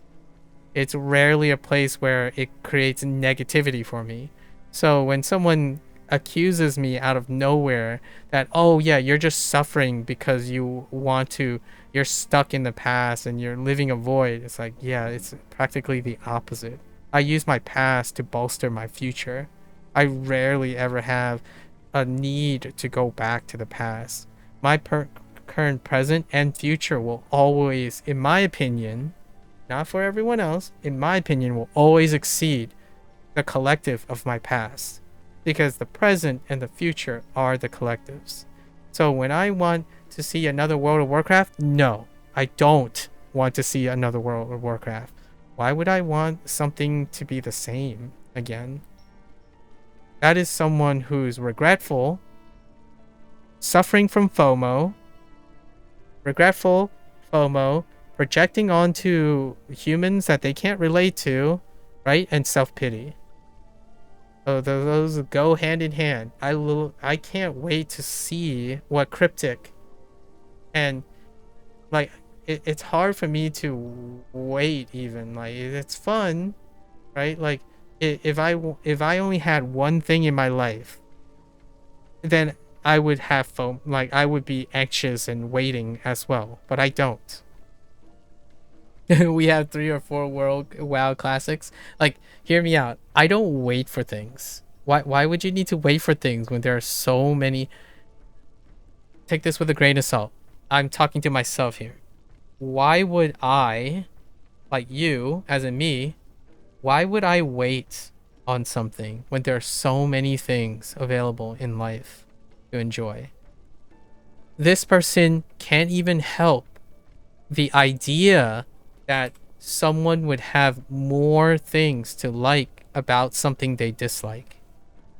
It's absurd how petty, I think the word is petty, that it would take someone to feel good by taking pity on someone else. Like, I've answered this before from Procall and Drama, well, actually specifically Procall, where he asked me, like, do I pity people? I usually don't pity people. And the reason why I don't pity people is it's the last resort. You do not have my pity. You have my encouragement. If you say you're stupid, I'm going to try to demonstrate either you're not as stupid as you think, or you're even smart, perhaps. Like, you, by knowing you, not pitying you by saying, oh yeah, you're right, you're stupid. The reason is I don't practice self-pity either. Like, it's a double edge. That also means I suck at pitying things. Like, if someone like thrives on pity, oh dear me, I hope I didn't offend anyone. But if someone pitying you makes you feel good, I really, really hope that there's something better that makes you feel even better than that. If you're around someone and you're saying, I just need people's pity in order to feel good, I hope that there's someone around, like, in my opinion, like myself, who says, no, you don't even need pity from other people. You can find reward and value in the things you do so much more that you don't need to either self-pity yourself or be pitied by other people. Just like this person. I guess thank you, bruh, for the pity, but you can go and moral grandstand somewhere else and stop using me as a martyr. And just me, because you associated me with a lot of imaginary people, or maybe they exist, but whatever it is, the last time I checked, I don't have enough people of me. So if you're somehow saying, oh, I know your type, I watched a video, I know exactly what you do, I've got you figured out, like, tell me. Try it. Tell me, because I want to meet all those people. I genuinely want to meet all those people. And if it fulfills your prophecy that I'm struggling and have a void, I prefer those people. Like, I want to meet other people like me. So if you're saying that you got me figured out, I want to meet other people who don't pity other people. They encourage each other. They love doing things and expecting the best out of people. Yeah, tell me where I can find these people, please. Because the people you described is nowhere near the people I want around my life. Like, I want people who are hopeful, not coping, constructively critical, ever encouraging. They rarely resort to moral grandstanding and pitying and thinking they're special. In fact, what drives them to be so excellent at what they do is to not talk about themselves as though they're exceptional and weak to these things. They talk and they don't go around flaunting their ability to overcome adversity to a stranger that you have no idea who you're talking to. You listen to their stories because it's not about you. It's about them. So whenever you go around moral grandstanding like you think you care about some stranger or other people or you know better, talking about yourself like that already produces a paradox and contradiction in that. You literally talk about yourself like you're special, like you know something better than the next person. That's literally the opposite of saying that you're compassionate. So on the one hand, you're like, I know better. Like, no, you don't. You know yourself better than anyone else. I agree, because all you did was project everything, and I can't even say who the other people are when you say, I know your type. Like, who's the other type? You just said I have no friends. Like, so I have no friends and I have a type. That's pretty impressive.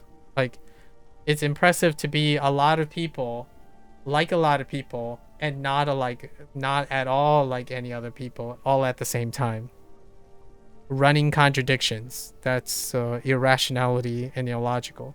You can't have all of these happening so conveniently on a whim. So, and Neverwinter, now we're gonna send it back to Neverwinter, and it's difficult for Neverwinter to have the cake and eat it. So it's going to be interesting to see where they go. Do they continue vertical progression, or they continue to test some new founders features? Like my personal founder feature, it's probably not housing, guys. I don't want housing in, like, I'm okay with housing. We got housing in you know, we got housing in PSO2 NGS. We got housing in too many housing things. I want to see I'd be excited for how Neverwinter is going to introduce a new founders thing if they are interested. If they're interested in increasing fan base, like, you know, recruiting a new subset, like dip their toes in a new group. What's a new group? The casual group. A farm that creates ingredients or something. I don't know. Like, I genuinely am interested in what their 0.5 module is. If it's interesting, I'll cover it. If it's not, we'll wait till module 33. For all intents and purposes, the next to prelude, the next 4 weeks. Wait, this is week 5. The next 5 streams is gonna be reset. We're gonna do our weekly haul, and then I'm gonna end with like some digression about MMOs or something like that in the background. Crimson Desert's too far off. It's in March. Yeah, single player, indirect, communal, PvEVP stuff sounds like a future. Sounds like an interesting future. That's what I'm actually looking for, something like that now. And then mechanics could be anything. Like Arc Raiders just happens to be an extraction shooter, but you know, you can have an Albion or Aeon 2, I guess, and you can even do like what Honkai is going to do, like the petite thing for the Pokemon. There are lots of mechanical formats that you can go about it, and of course, like I said, mechanical iterations take a lot longer to mature into a different thing than story building and lore, right? I'm fine with, like, for example, Dispatch. That's interesting too. A serialized interactive click, so with a mechanical system in it, but it's largely storytelling in novella. I'm okay with that. I have a bias towards something that's priceless, that comes from people's visions. Mechanically, while that is also part of people's creativity in terms of its hybridization and whatnot, mechanics are repetition of vertical progression. It's or legacy skill, I would say, more legacy skill, where if you like a particular mechanics, then you would gravitate towards a mechanic. I like relearning everything again, and I actually like it when mechanics are turned upside down. So it's not about feeling good about a mechanic, it's usually about feeling awful most of the time. And this is not the same as like programming errors and programming problems. Like, we're talking about where they intended to do something and it failed to intend to do that. We're not talking about those things. Like, floaty controls are not necessarily something that many developers intend to do.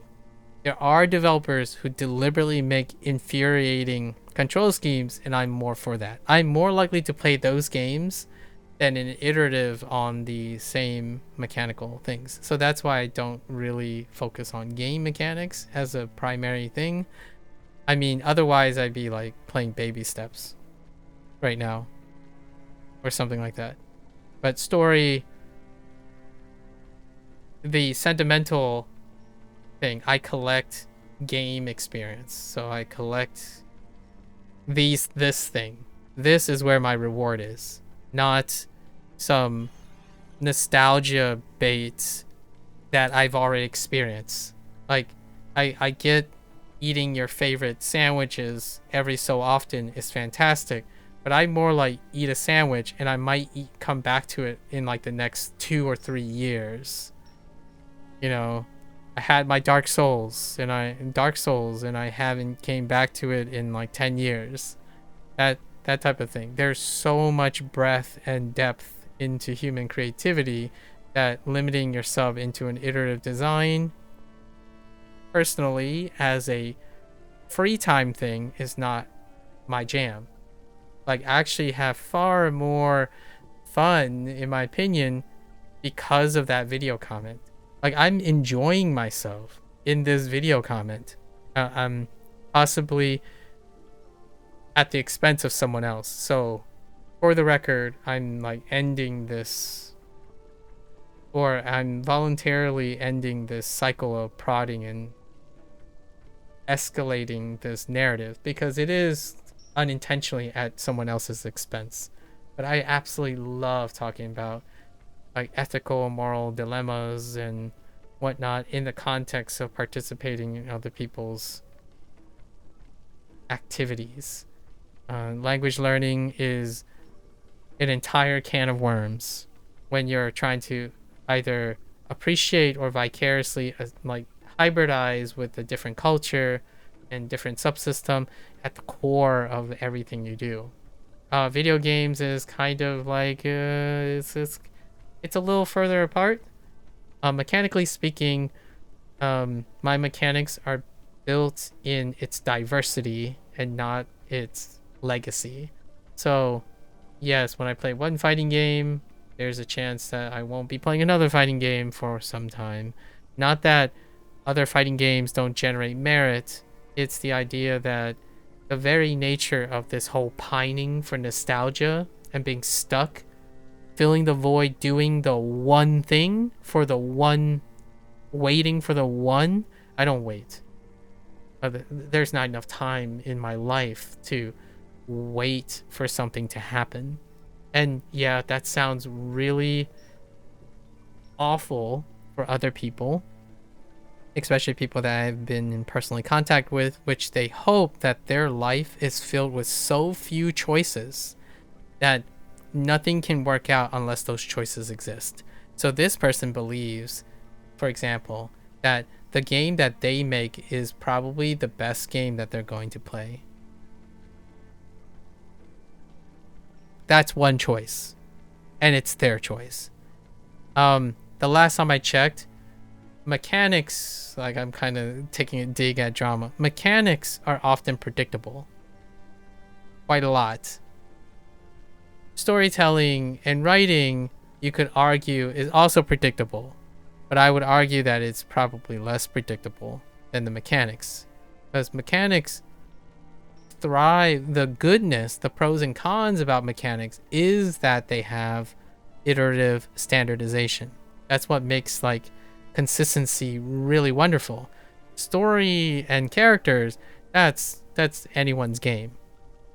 Like, the moment stories become rudimentary and iterative and consistent, that's when it becomes a like negative, not a positive. Mechanics, on the other hand, when it becomes more refined and iterative and tight, it is seen as a boon and a refinement, right? It goes through more consistent in iteration, refining, than expansion, like balls to the wall expanding. Stories, on the other hand, you get hit and misses all the time. Like, what? That's not funny.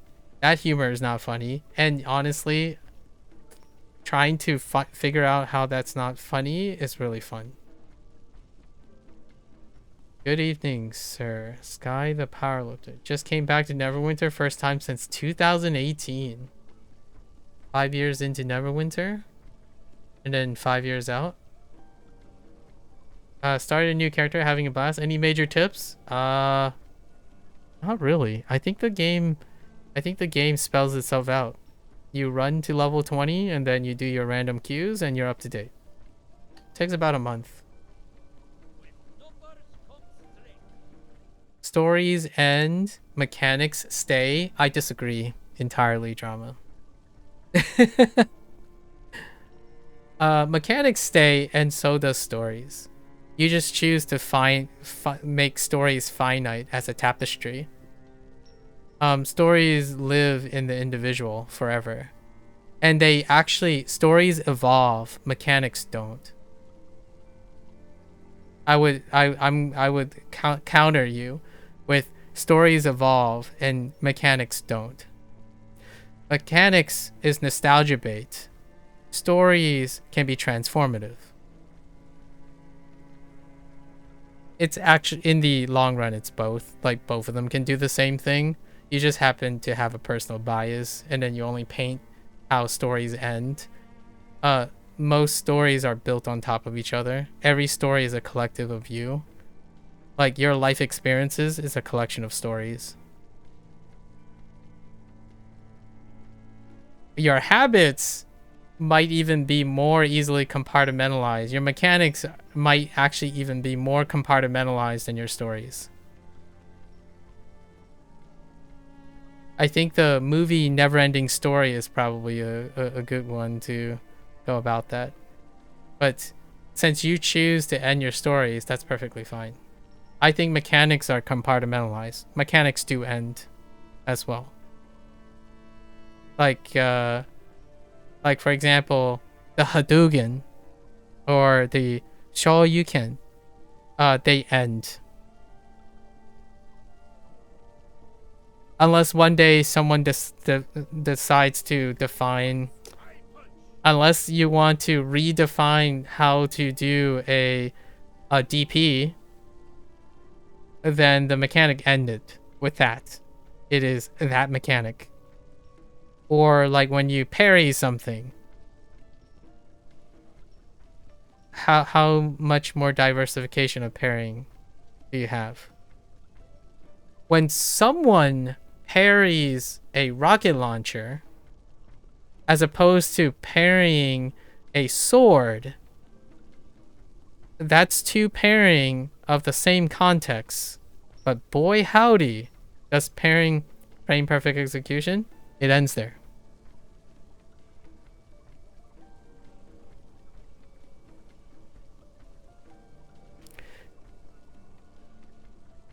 Now, if you parried a rocket launcher and someone else parried a laser, those are two different things. So in the future, boy, it would be interesting to have a story that both parries a rocket launcher and a laser. Man, where do we go next? Should we parry like a comet? I'm talking about the story now. I'm not talking about mechanics.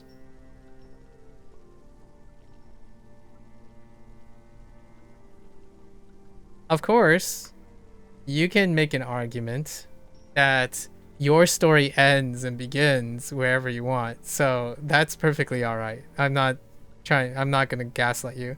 Our friend is confused. What do you mean by our friend is confused?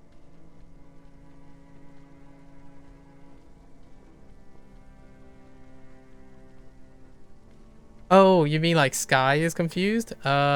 Oh, we're just ranting. We're not actually playing Neverwinter anymore, or like we're kind of ranting about Neverwinter. It was kind of spawned from Neverwinter, but we're talking about like mechanics and stories, like how important, or the characteristics of mechanics and stories.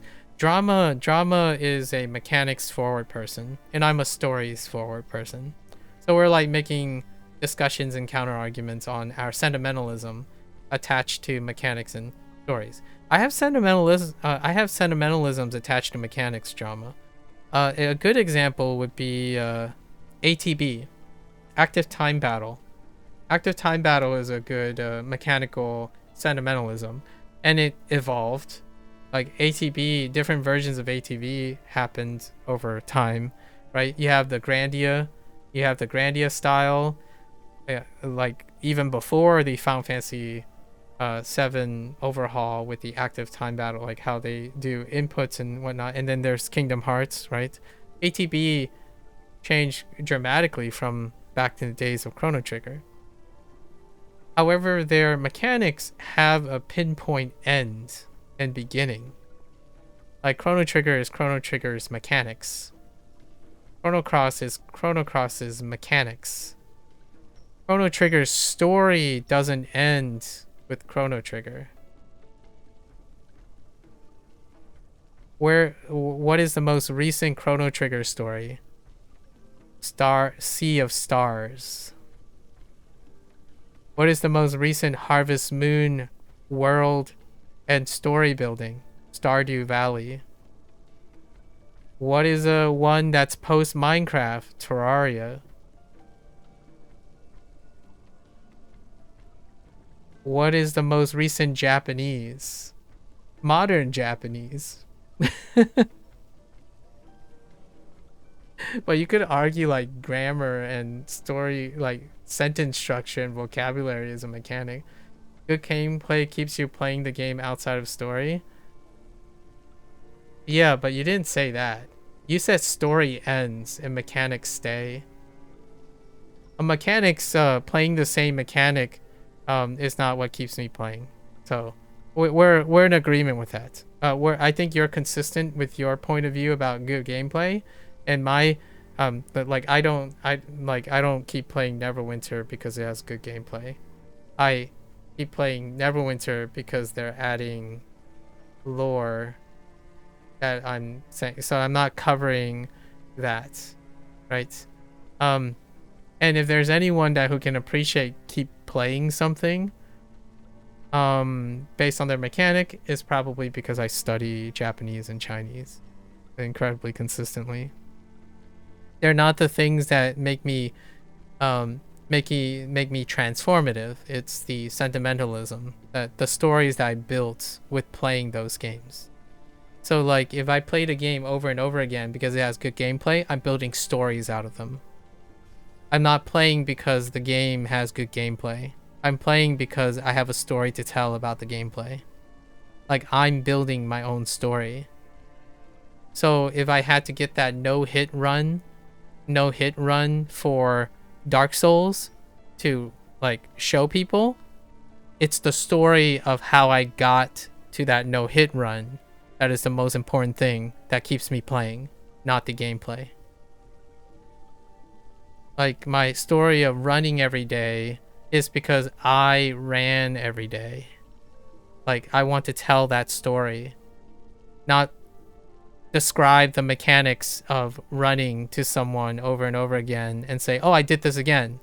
Like, oh, okay, just trust me. Like you can start that mechanics. Okay, is the mechanic of running interesting to you? Oh, it's not enough? Okay, then you can quit running. You should do something else. Have you tried the mechanics of running, walking? And overall, your goal is to create a story to tell, because that's a legacy. So in the end, it's both. It's technically both. I welcome good gameplay, obviously. Like that's awesome to have good gameplay. Like if you really like hitting a baseball with a baseball bat, that will definitely help you keep on playing baseball. But if you don't become a good baseball player, then you have no story to tell that you want to keep playing. At least in my opinion. Most people would stop when they don't have a good story to tell. That's the whole like clout part of things. Storytelling is also like the clout part. Like becoming mechanically good at something is the story you're telling, not the gameplay. So if you want to become like the best baseball player, that is the story you're telling. Ultimately, becoming the best OS player, finishing a lot of games, right? They go beyond the mechanics of the game. Beating what it takes to beat Dark Souls is not the same as finishing Dark Souls so you can play Dark Souls 2. Stories connect all your actions together.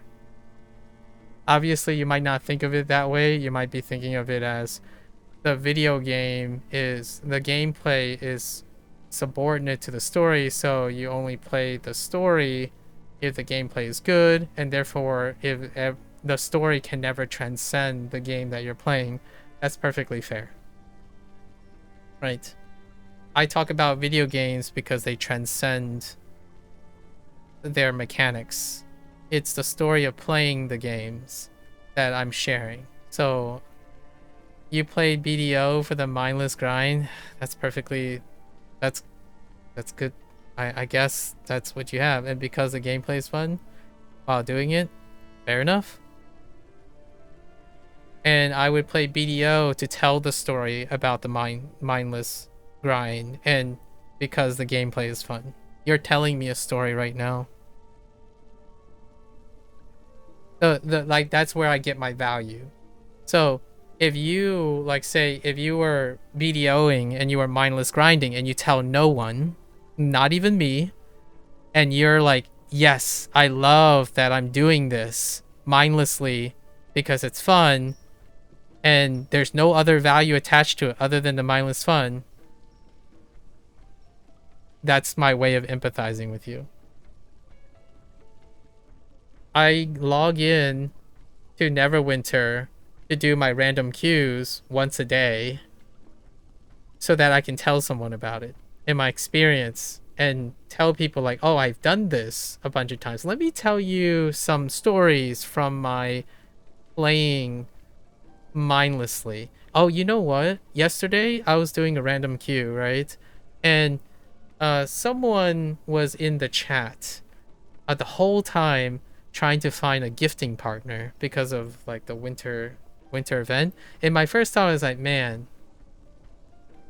I could build a new story with this person. But you know what? I'm just kind of curious how long this person's going to span looking for gifting partner and talking to themselves. So rarely do I mindless grind something. If I'm like grinding something, then I'm also building a story elsewhere. Right? I talked about this before. Control F. Like I talked about this before. If I play a live service game and I'm going to do like a repeated task, right? A task that I've done many times that I find satisfying. Here's one. Fishing. Fishing is a good one. So Phantom X has a gacha thing with fishing and other gacha things. Like not like money. I haven't claimed my, yeah, I know. Oh, is that what you meant by Control F? Okay. Anyways, is that what you're saying, Control F the whole time? Sorry. Like fishing, you have to hit fishing is really like fun. Fishing is fun, right? Like you hit F and then you hit space and you do that. But while I'm doing that, I'm also reading something else. So a lot of times I couple my mindless task with something else. And that's what I mean by the grinding, right? If I have to, oh, I got a good example. Yakuza 0. Yakuza 0, I literally recorded me going back and forth and hitting a gacha machine in order to get the one item to complete the achievement. So I think I did it for 4 hours straight. We just went back, do it, reload, do it, reload over and over again. And all the while I was talking about something else. I was like talking about like, oh, okay, maybe there's this way. So I had a dialogue about like randomization and how achievements are built around these types of layers and what else I can do. So the entire time I wasn't necessarily mindlessly grinding. I was grinding mindfully. So that's kind of, maybe that's where you and I sort of could be where we do not meet. Like maybe mindless grinding for you is meditative, and for me meditative comes at a different thing.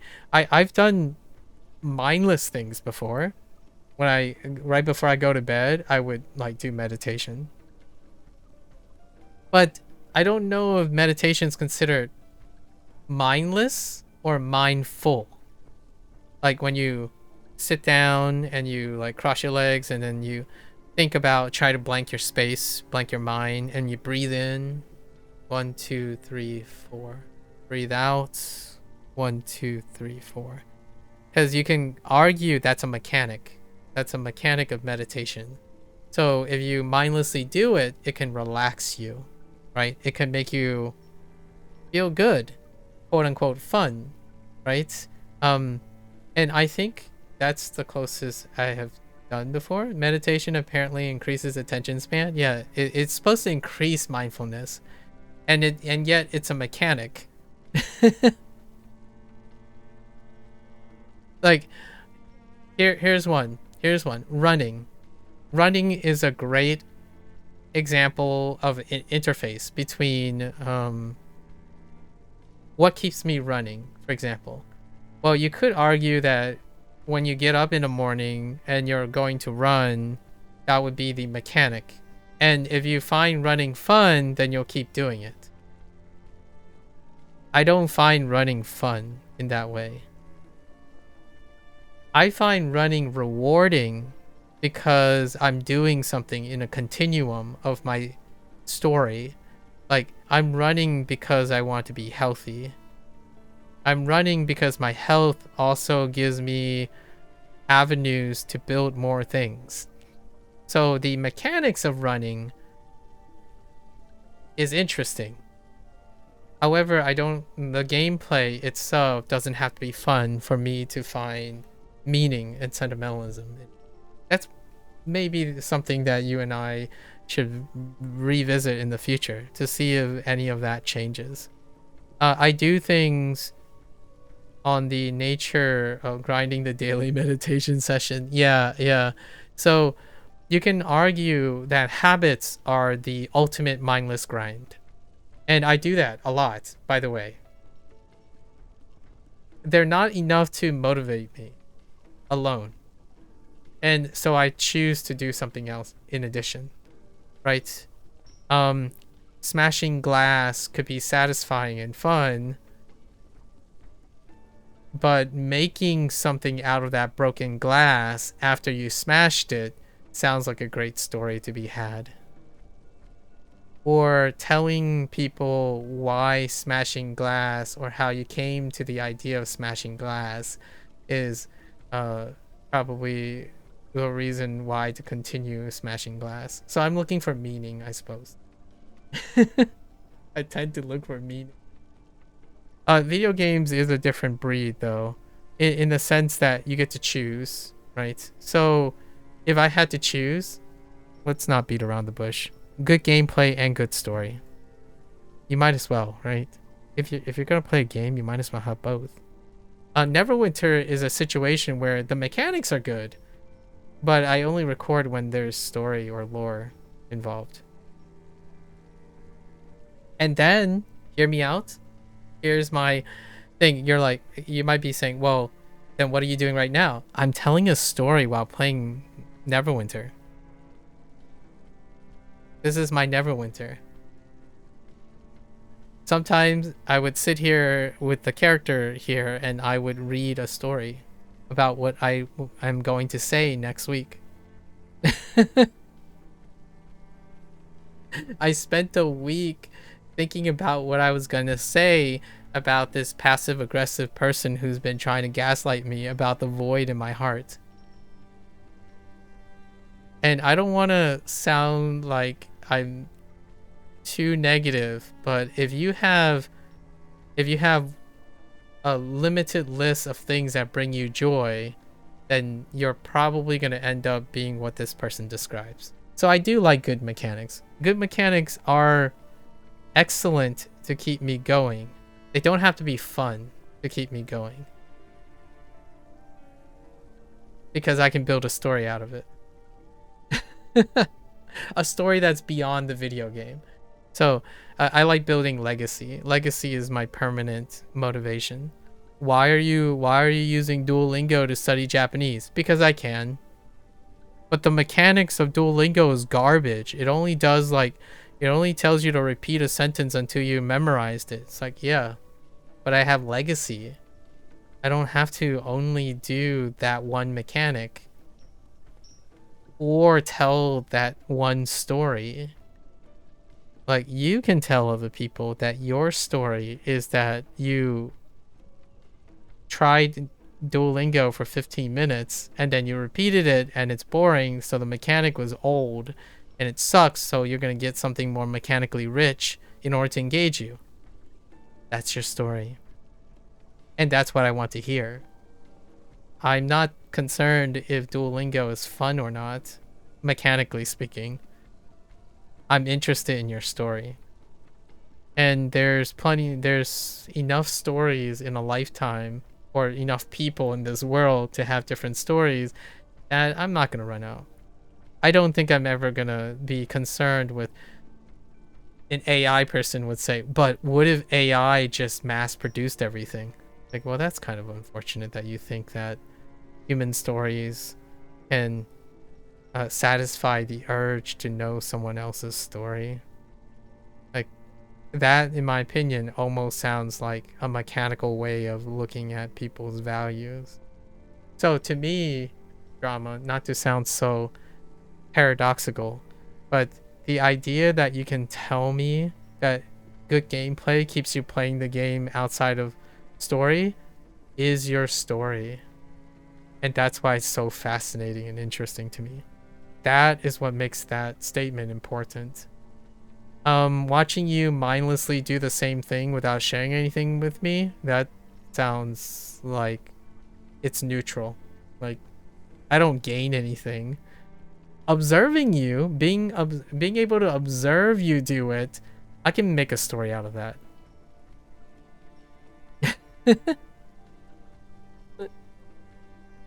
Okay, I grinding. I know you're into gameplay, so I'll keep my eye out for the whole gameplay thing. We gotta like peak grind some sort of good mechanic together. I don't know what's good mechanic anymore, or like I'm not that great at spotting quote unquote fun mechanics. Like it'd be interesting to hear what your fun mechanics are outside of BDO. When we get a new title in or something like that. I think Aeon 2 sounds like a pretty interesting place to try out that thing. Oh, let's throw in a few more titles before the day's over, right? It's 12:42, so I'm gonna head out now. Let's look at some future stuff. Guild Wars 3? That's a possibility. Guild Wars 3? Guild Wars 2 is like right now sitting at the modern gold standard. So like you might be thinking, oh, but World of Warcraft, Final Fantasy 14. Guild Wars 2. Guild Wars 2 is in the top 3.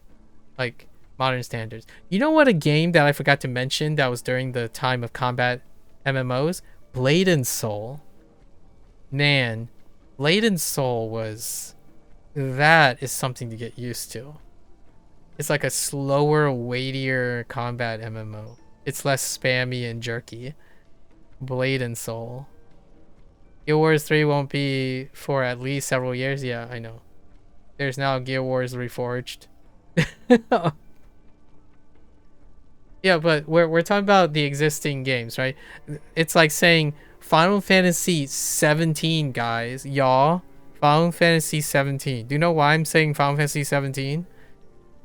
Because there were 3 Final Fantasies between each Final Fantasy. Wait, I can't count. No, Final Fantasy 17 is fine. Final Fantasy 18. No. No. I can't count. Final Fantasy 17. What if Final Fantasy 17 is the next MMO? Obviously, I'm just shooting blanks, right? Just seeing if these things come true. World of Warcraft 2, okay, that's less likely, but Final Fantasy, Square Enix has a precedence. Final Fantasy 11, Final Fantasy 14. So now Final Fantasy 17.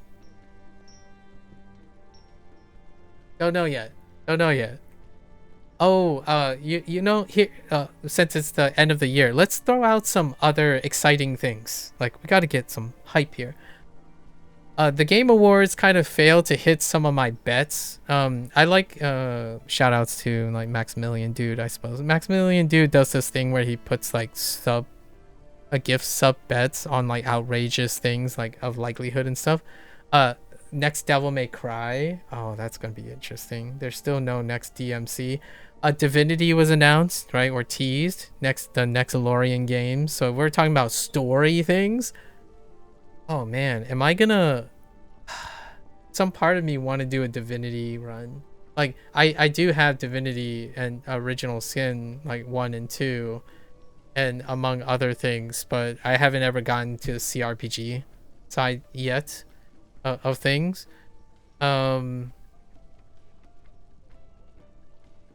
Next Expanse game is where my MMO chops are going towards, dude. Like, I'm really...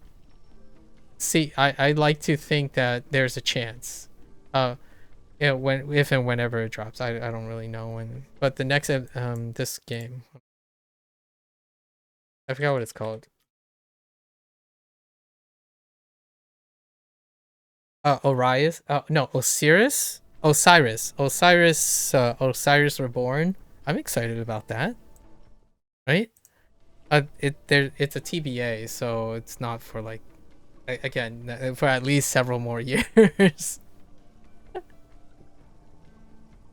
Oh, Half-Life 3. Oh, you know what? Okay.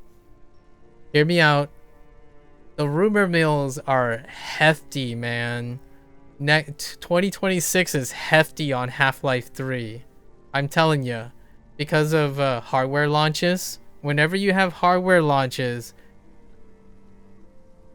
watch it be like Half-Life Alyx 2. instead of counting to 3, you know, it's just Half-Life Alyx 2 for the next hardware launch, you know, the Steam boxes and all that stuff. That would be pretty hilarious. Yeah, Half-Life 3. Hear me out, Petitious. I hope I live long enough to see the next generational iteration on these things. Like, this generational MMORPG generation has already slipped by, honestly. Like it's rotating into a PvEVP situation. But I'm curious. I'm very curious when the next like Rotato. Aeon 2 marks another one. I mean, dear me, if Terra Online 2 comes, we know we're gonna be living in the next cycle. But for the time being, like,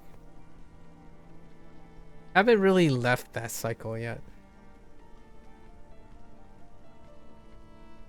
In case people want to know, for all the 3s in Valve's game. Yes, all the 3s. You know what? That should be... That, I think it's a gold standard. The gold standard of, like, the next intellectual cycle. The moment Valve is like... You know, Gabe isn't getting any younger. And he's like, alright, I gotta seal my legacy. So, immediately, it's like... Portal 3 comes out next to Team Fortress 3, which comes out next to Half-Life 3, which comes out next to... I feel like I'm missing one Valve game.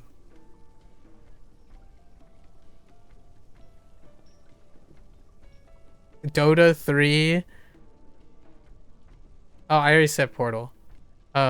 Because of Team Fortress 2. Dota 3 comes out, and then Dota 3 is technically not a Valve thing. It's more like a combination development situation. But what do we have to look forward to now in terms of Valve stuff? Deadlock? Oh, Left 4 Dead 3. That's right. Yeah, Left 4 Dead 3. True. Left 4 Dead 3. That's a good one. Anyways, I think this was a good digression. We're gonna try to do this for the next 5 Mondays. We'll talk about random game stuff. I think it's relevant to the whole Neverwinter thing. Neverwinter is that time. That's what live service games do, in my opinion. It helps you shoot the... This is like drinking coffee. You know, drama. your routine, your mechanic. What do you prefer when you're drinking? Like, if you're around the table and you're gonna chat with someone, what do you prefer to drink? I would love a boba tea. So I'd be sipping on my boba tea, and that's what I do. That's what live service is to me. It's a mundane task that I've done for over a decade now, and I can do it so well that black tea, nice. Well, I'll have to cheers to that. I would get a matcha boba tea probably. Matcha boba tea, 25% sweet. Brown sugar boba. And that's it. Just maybe even minus any type of cream on top or anything like that. Or milk tea. I don't mind it warm as well. Milk tea. Standard milk tea. Oolong. Either oolong, oolong or black is good. Which is same deal. Oolong is very close to black. Or it is black. Anyways, stay tuned for next Monday. My goal is in the next week I will read something about video games and we'll chat and meander about video games to make it relevant to gaming. I think live service games make me think of that all the time. Hey, and also fictitious, if Guild Wars 3 ever gets dropped, that's probably one that I'll definitely, you and I, we gotta do that. We gotta hit that up. Right now, what's on the game list, just to give you an idea. Right now, 2026 is Persona 3, 4, 5, 3 Reloadeds, Kiwami 3, Blood Tides, a bunch, Dave the Diver's Jungle DLC. These are the things that are set in stone, like they are going to happen. 80s 2. So wait, actually, I'm not sure Slay the Spire 2 has a early access confirmation. Oh, March 2026. Yeah, so Slay the Spire 2 maybe. I usually don't play games in early access, but we'll at least pick up Slay the Spire 2. Maybe like dabble in it. I like to wait for the 1.0. The Second Coming, man. Slay the Spire 2 is, around the corner. And then a bunch of story games. To Drama's dismay. A bunch of story games. And they're going to be like a mix of Spanish, Japanese, and Chinese story games. Most of those story games, like Drama indicates, it ends sort of for them. So I collect stories, so they kind of are all part of the same things. So whenever I finish one story game, that story game is the reason I'm playing the next story game, and so on. So they're kind of like reused over and over again. Like, I can't tell you how many times I talk about Spiritfarer. And like what becomes of Edith Finch, what remains of Edith Finch, and so on. Anyways, so until next time, that's a wrap for week 5 of Neverwinter. If you're gonna watch this later, thank you. You're always welcome to follow along or join in. I suppose it is a live service game after all. Play responsibly with your time, right? And during these times, during these Neverwinter coverages, you are more than welcome to join in, sit, lurk, be confused about stuff if you want, but it's yap time. This is like drinking your favorite coffee, going to Starbucks, chatting material, like going to your local pub, your favorite local pub, and shooting it, shooting the mouth with someone while, sharing a life story. That's what live service is to me. I don't play live service games because their mechanics are sufficient. I'm there to observe people. And then I only cover the stuff, the updates. That's what we're gonna do. We gotta do our weekly hauls. And yeah, more than welcome to come on by, share some stories. Like when Drama dropped in with the NVIDIA cutting GPU. Yeah, I heard. I also got like 2 or 3 people's hot takes on how it will normalize luxury gaming PC. And I'll leave with the rhetoric for next time, just to keep in mind. Isn't it really funny and poetic that there was a time when PC gaming was a luxury and incredibly hard to access, and then it became super accessible, and now we're back to it being a luxury? How's that for rhetoric? I'm kind of curious if this prompts any video comments about that. Isn't it funny when there are certain things that get good and take for granted, and then suddenly it doesn't, and the privilege gets swiped away, only to realize what good we had? That is a human response. That's very human, like, characteristic to go back and forth. There was a time when PC gaming was nearly unaffordable and then the console came by to make it so that PC was second string.